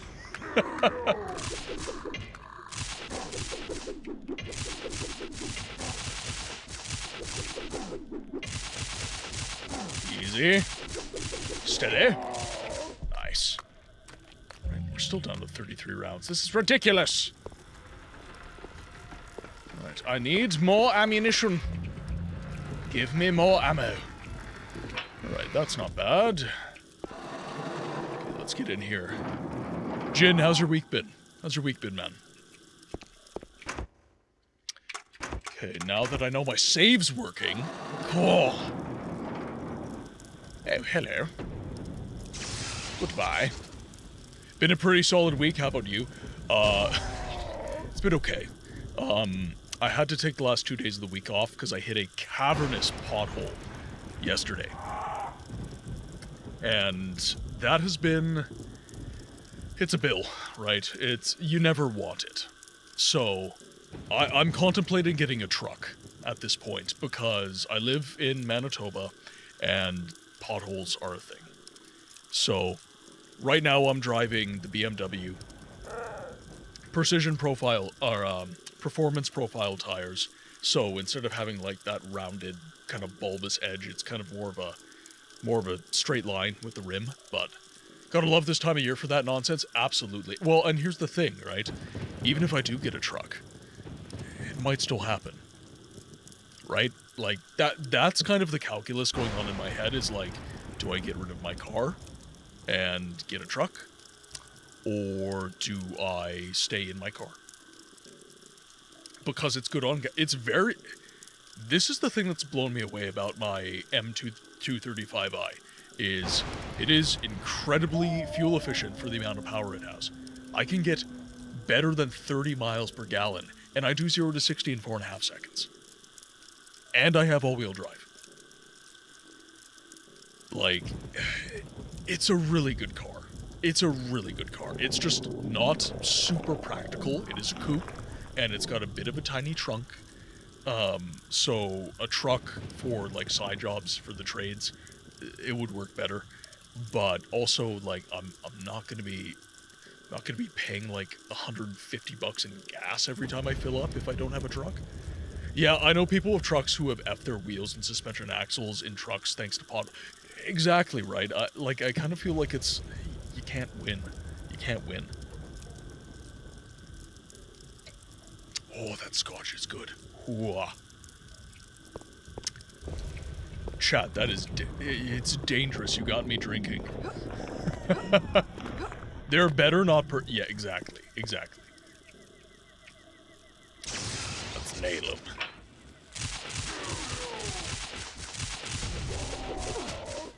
Nice. Kablooey. In the words of Duke Nukem, kaboom. I'm here to kick ass and chew bubblegum. And I'm all out of ass. I mean, what?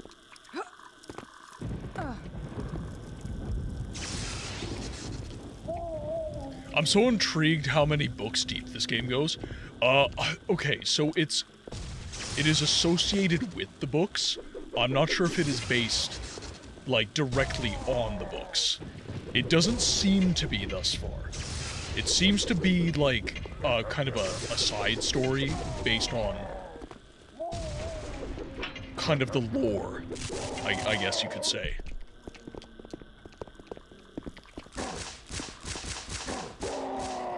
Nice. Exactly. And also, again, I'm just fascinated by the fact it's a first-person shooter. Like, I don't know if anyone can get any information on this game. I'm already doing research, but I'm just so fascinated with the idea that they went with an FPS. Like, why not a CRPG? Why not, like, an Elder Scrolls type deal? Why not, you know, why not something different? Why did you use the Unreal Engine? And why is this your representation?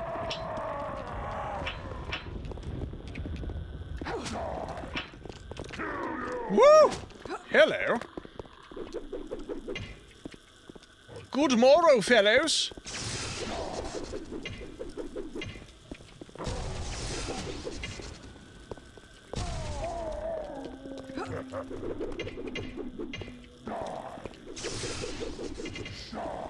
Easy.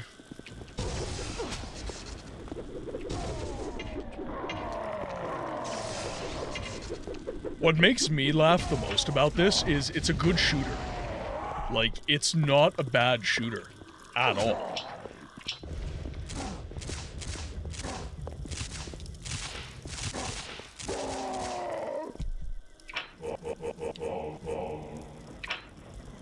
Alright. Okay, we are out of darts. Wheel of Time Boomer Shooter. Makes the most sense.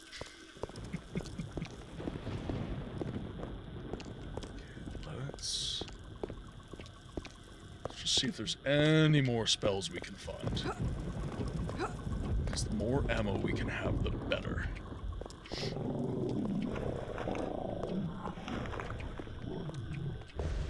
Okay. Oh, hello! What the shit?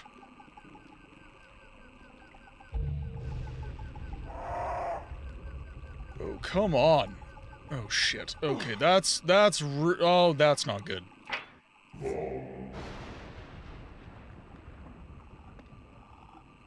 Back up we go. Alright. Alright, we got that out of our system. Although we did get another decay charge, which is nice. Okay, so let's head over this way. Kill these guys.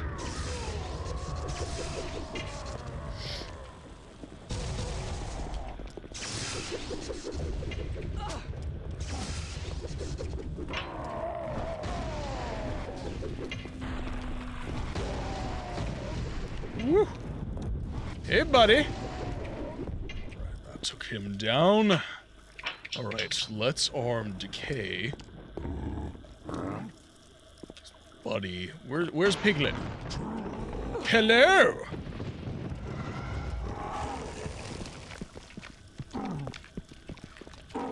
Alright, not... Oh, that... Okay, you hurt. You hurt, friend. Yo, you hurt a lot. Whoo! Why are you so fast? What is going on? Is Balefire going to exist? It must be like the BFG in Doom. Yes, I think I do actually have Balefire. I do think I actually have Balefire. What? So that's Earth Tremor, Seeker, Chain Lightning, Soul Barb, Decay. Okay, so none of my current aggro spells are.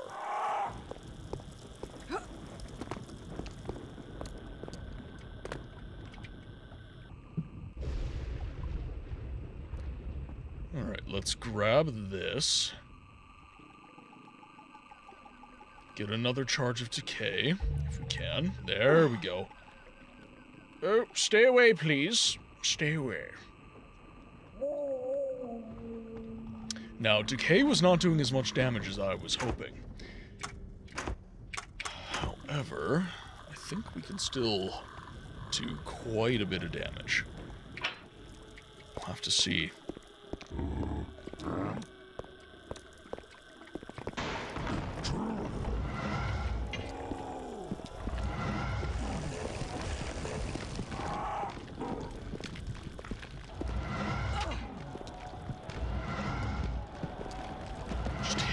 All of them.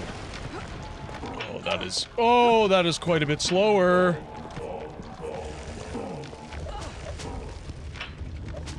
Woo! Holy crap. Okay, so we only survived last time because he glitched. Good to know. Good to know. Cheers to that. Oh, man. All right. So, Jin, are you super into the Wheel of Time? Is that a franchise that you're super into? I must confess, I have not read as much of Robert Jordan as I should.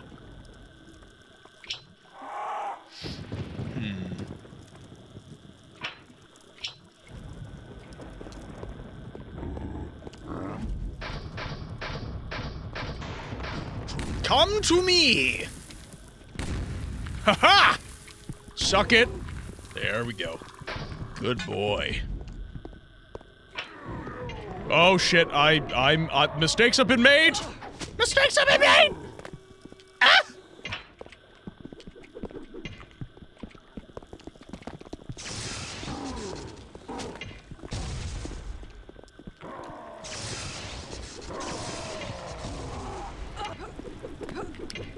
I'm probably gonna die again. That's embarrassing.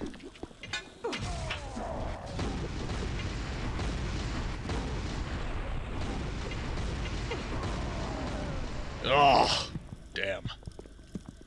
Damn, damn, damn!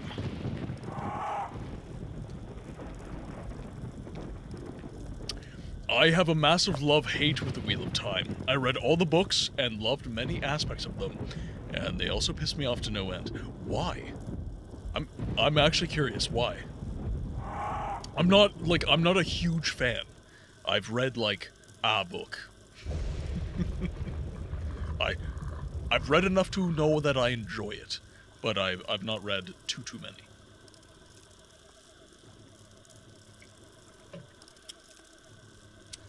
Alright, time to log in. Sit at attention, books. Move the microphone and everything. It's time to show them you mean business. Alright, now.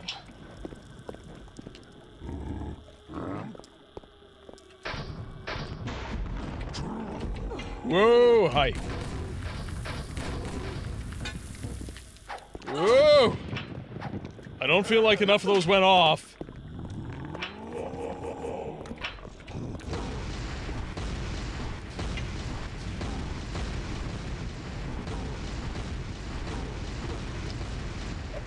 Damn you!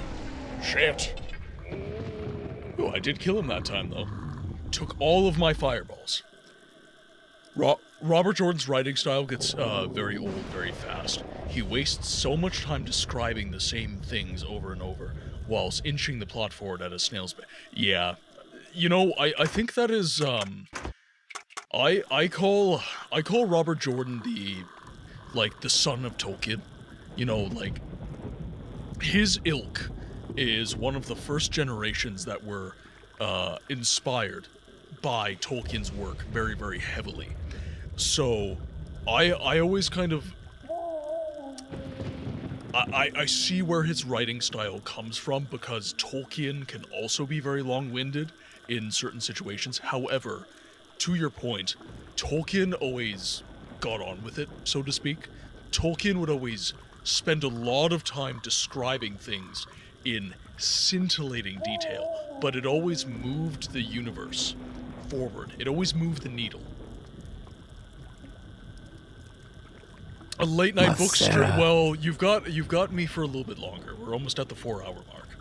But yes, you do have me, and then tomorrow I'm probably going to be streaming earlier in the day because I do have the day off. Wait, there's a brake pedal? Da fuck? Da fuck? You might even get 6 hours out of me. You might even get 6 hours out of me. I don't know. He also built a world where everything is based on how much men and women... Yeah, like, the whole kind of, I forget what the lady, the female mage's coven is called, but essentially the men have been, like, sullied by the Dark One. So all the men who can cast magic are, like, ostracized, essentially. Well, actually not ostracized. They're hunted down and killed, is what they are. But, yeah, I kind of get that vibe too. Yeah.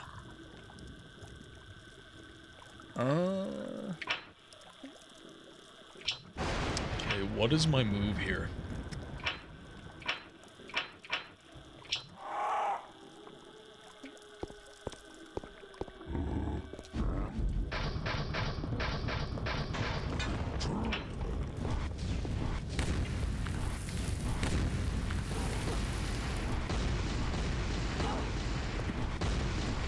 Woo! Oh!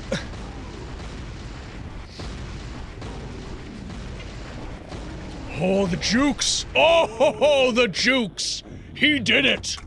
He cannot be stopped! And with 7 fireballs to spare. Okay, so... let's cast a bunch of these heals. Get as close to full health as we can. Like, the world-building lore and scope of the Wheel of Time story is unparalleled, but it's a slog. And I think that is kind of going to be the case in most large universes. I think that George R.R. Martin can be a little bit plotting at times, but it kind of pays off because he has so much shock value in, you know, like the Red Wedding and stuff like that. I think Tolkien, like I said, he is kind of the master of this. He builds these insane worlds, and, you know, he takes a long time, but he does, like, get on with it, so to speak. And then you have Bryan Sanderson. Bryan Sanderson's a weird one. That guy can write. Like, he puts out books like no one I have ever seen. It is insane how much writing that guy can do. Like, I'm honestly flabbergasted. Now, he's got some caprices to him as well, but, like, he's kind of, I would say he is, Sanderson's one of those guys where I would say he's 3rd generation. So if Tolkien is 1st generation, Robert Jordan is 2nd gen, and then Bryan Sanderson's like 3rd gen, right? He's the great-grandchild of Tolkien, so to speak. Or he's the grandchild of Tolkien, I guess. That's fair, by the way, on being a bit longer. It's getting late here, too, so I'll probably hit the hay soon. Yeah, exactly. This is... I am gonna try and stick to the schedule as much as I can.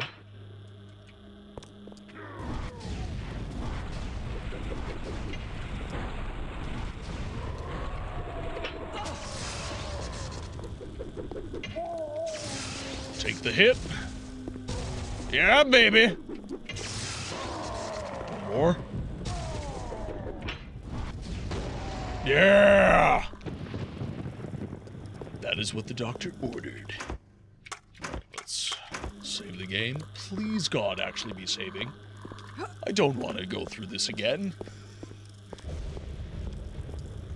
I did it. I'm the greatest detective in the world. Harvey Dent. Harvey Dent. Can he be trusted?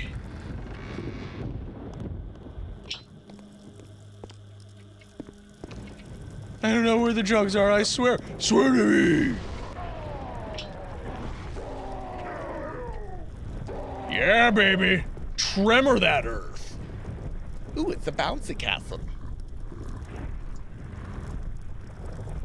That being said, Sanderson's Mistborn is perfect lore and universe to make a game out of it. Just stating the act. So here's the thing, right? I think that it's been long enough between like movie tie-in games. And I made a short on this recently about, you know, like movie tie-in games being like atrocious. But this idea that a lot of people in the comments were essentially saying, like, oh, not all of them, and they're right, not all of them. I think it's been long enough, and we're getting, like, the Spider-Man games, the Wolverine game that's coming out is, like, that alone, I feel like, holy crap. I almost want to get a PS5 just for that. But I kind of feel when something is so good, I kind of want it to be left alone.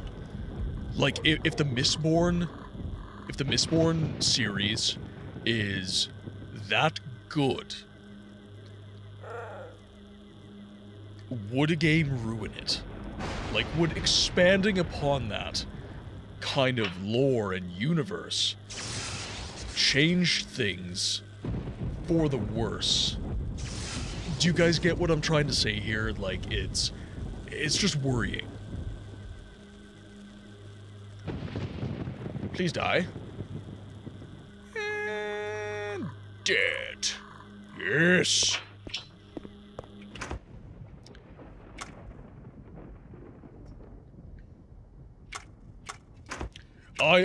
Okay, so let's talk about this actually. So Sony and PC ports. So Sony is going the opposite direction of literally every other dev, essentially. They are doubling down on their own platform. So they are saying, this is our platform. Come and get me, you fool. And... oh. I'm sorry, what?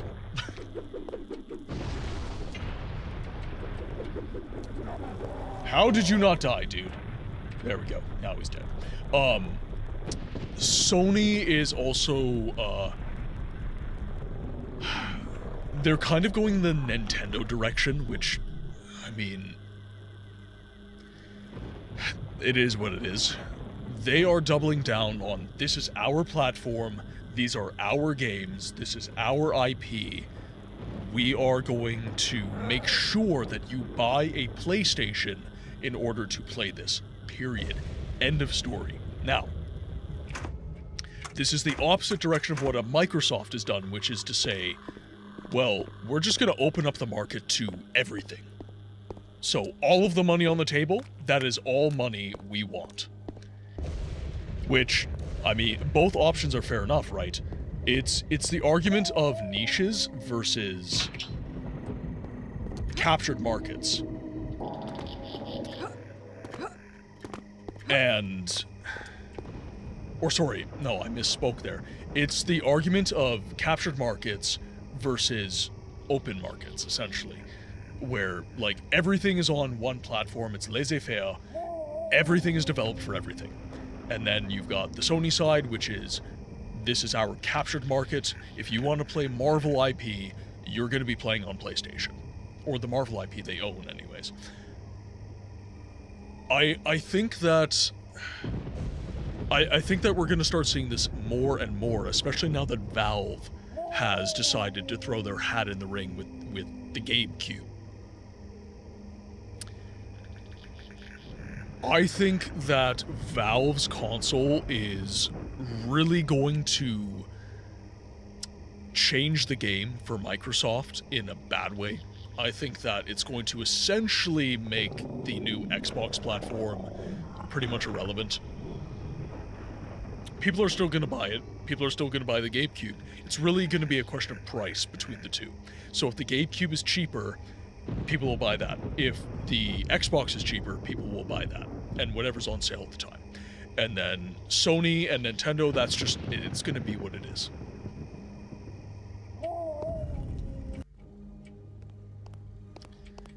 All right.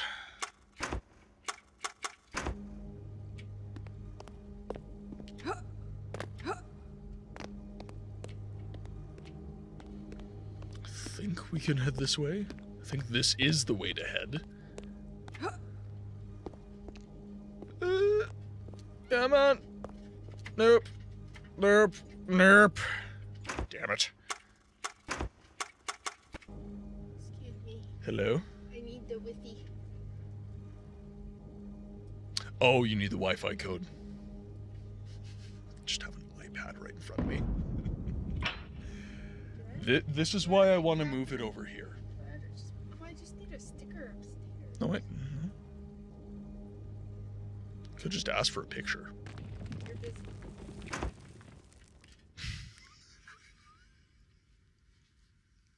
I'll wait. I'll wait. Sorry, still haven't called the eye doctor. Yeah. How am I supposed to eat this pizza without my drink? Would you like me to describe it to you? No, or shall I fetch you a box?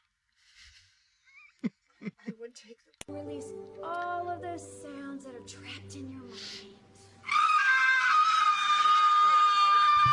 Chat, has anybody watched The Princess Bride? If this is wrong...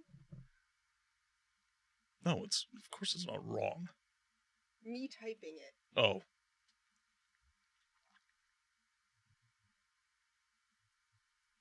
Bueller.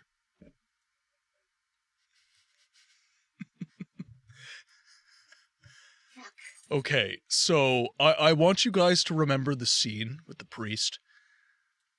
Because as this is happening, I just hear the words in my head. Anchawash Yawal Togawa. You couldn't have waited 10 minutes. That was not in the realm of possibility for you. Well, I spent the last 25 minutes reading the licensing and privacy agreements, so... Welcome back, Dragon. I lost my place. A good time for a hydrate and a stretch, yes. I have not stretched. I will stretch. Don't run over my feet. I am not running over your feet. Calm one? down. Oh my god. Give me that thing. Hold on. Oh my... Oh. I swear to God if it's wrong again. I swear to God if it's wrong again. No, I'm in. Alright, there you go.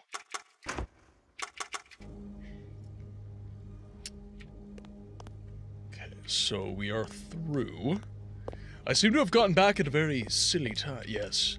Yes, you have. Now, where do we head?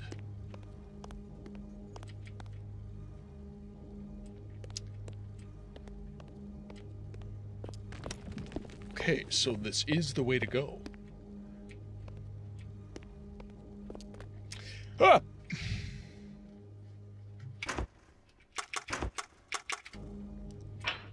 Right. Back to it. Alright, so there's a small wibbly-wobbly thing on the platform. You use that wibbly-wobbly thing. You jump. Make sure to cast that again. And we are approaching 10 p.m., so I think that's the time to hop back over here. Alright, my friends. Our time in the game library is once again drawing to a close, but I do not have an ads warning yet, and I did start the stream a little bit late, so we are going to chill just a little. But I will close the game. So, Jindred, Conan, everybody in the chat, what have you guys been thinking of the Wheel of Time so far? What are your thoughts on this very, very obscure game? Jerkops, have a good night, my friend. Have a good night. Thank you for hanging out. Thank you for being a very active member of this community. I really do appreciate it, guys. Seriously, I'm going to be a broken record about this, especially the more this channel grows. I'm just, you know, part of it, guys, is me trying my best to just stay grateful. You know, as you succeed in life with anything, any career, any vocation, you get to the point where you're good at what you do. You're going to get to the point where you're skilled and you're able to just churn stuff out, and it's going to be good. I'm not at that point yet, even close, but I want to make sure that I am staying grateful for all of the support and all of the gains that the channel makes. I'm just blown away that you guys choose to spend your time here. You guys are busy. You've got other streamers that you could be watching right now, and you choose to spend your time here. You choose to spend your time with me in this channel and supporting this purpose of mine. So I need to say this. I need to say it over and over and over again. And if I'm a broken record, sue me. Like, I need you guys to know that I value everything you do. I'm highly entertained that it exists at all. Can't say I'd play it, but the fact that anyone thought, I'm gonna make a Wheel of Time boomer shooter, and proceeded to do it, 10 out of 10. It came out in 1999, just for the record, Jin. It came out in 1999. And when Conan told me about this game, I was honestly blown away that I hadn't ever heard of it. And it's a fun game. Like, it's fun. It's entertaining. It's good. Like, it's hard. It's got several segments that are just brutal. But, like, in the style of Quake and Doom and all these old shooters, like, oh man, it's a good game. It's a damn good game. And I'm like, FPSs are probably my second favorite genre behind RPGs. So, if I'm saying a shooter's good, then, like, I'm genuinely enjoying it. I'm genuinely enjoying it. Because I cut my teeth on Quake and Doom and Jedi Knight and Dark Forces. I like new boomer shooters like 40k Boltgun, Cultic, Project Warlock, Ion Fury. What's another really good one? Proteus. Proteus is another very good one. So, like, these are my kind of game. These are my kind of game. Absolutely, through and through. I'll say it. Books is, in fact, cool, and I'm happy to have been here since that fateful raid from Vortica. It's almost like the wheel willed as the fates. Oh, the wheel willed the fates to align. Yes. And as I always say, when Vortica raided that day, it was like, that was when I was like, oh, I've been embraced by the Morrowind community. That was genuinely the point where I was like, okay, I am now an official Morrowinder. All right, guys, ads are approaching, and we are past the 10 p.m. mark. So, my friends on YouTube, thank you so much for your support. If anybody out there in cyberspace who has not chatted, or even though those of you who have chatted, if you have not followed or subscribed or whatever the hell the free option is on any of the socials, click that link. It is the Beacons page that has all of my support pages here and there. I can be found on Instagram, TikTok, YouTube, Discord. Join the Discord, guys, if you would like access to the community outside of the stream. The link is on the Beacons page. And of course, I'm here on Twitch. For direct support, I can be found on Fourth Wall with a merch store. I have a coffee direct support page, and I have a Throne gifting page for any of you guys who, for whatever reason, would like to gift a game or something to the stream without you finding out my mailing address. So, my friends on YouTube, thank you so much for the support once again, but I will be taking our friends on Twitch out on a raid. Okay, let's see who is available for a little raidy. I might know who to raid. Okay, so we have made a new friend through RetroSci, and he plays old games on original hardware. So he is a preservationist through and through. So let's see. I just want to make sure that we don't have any close friends who are on that we could give a little raid. But if not, let's go. Yeah, okay. Let's go give Dango a raid.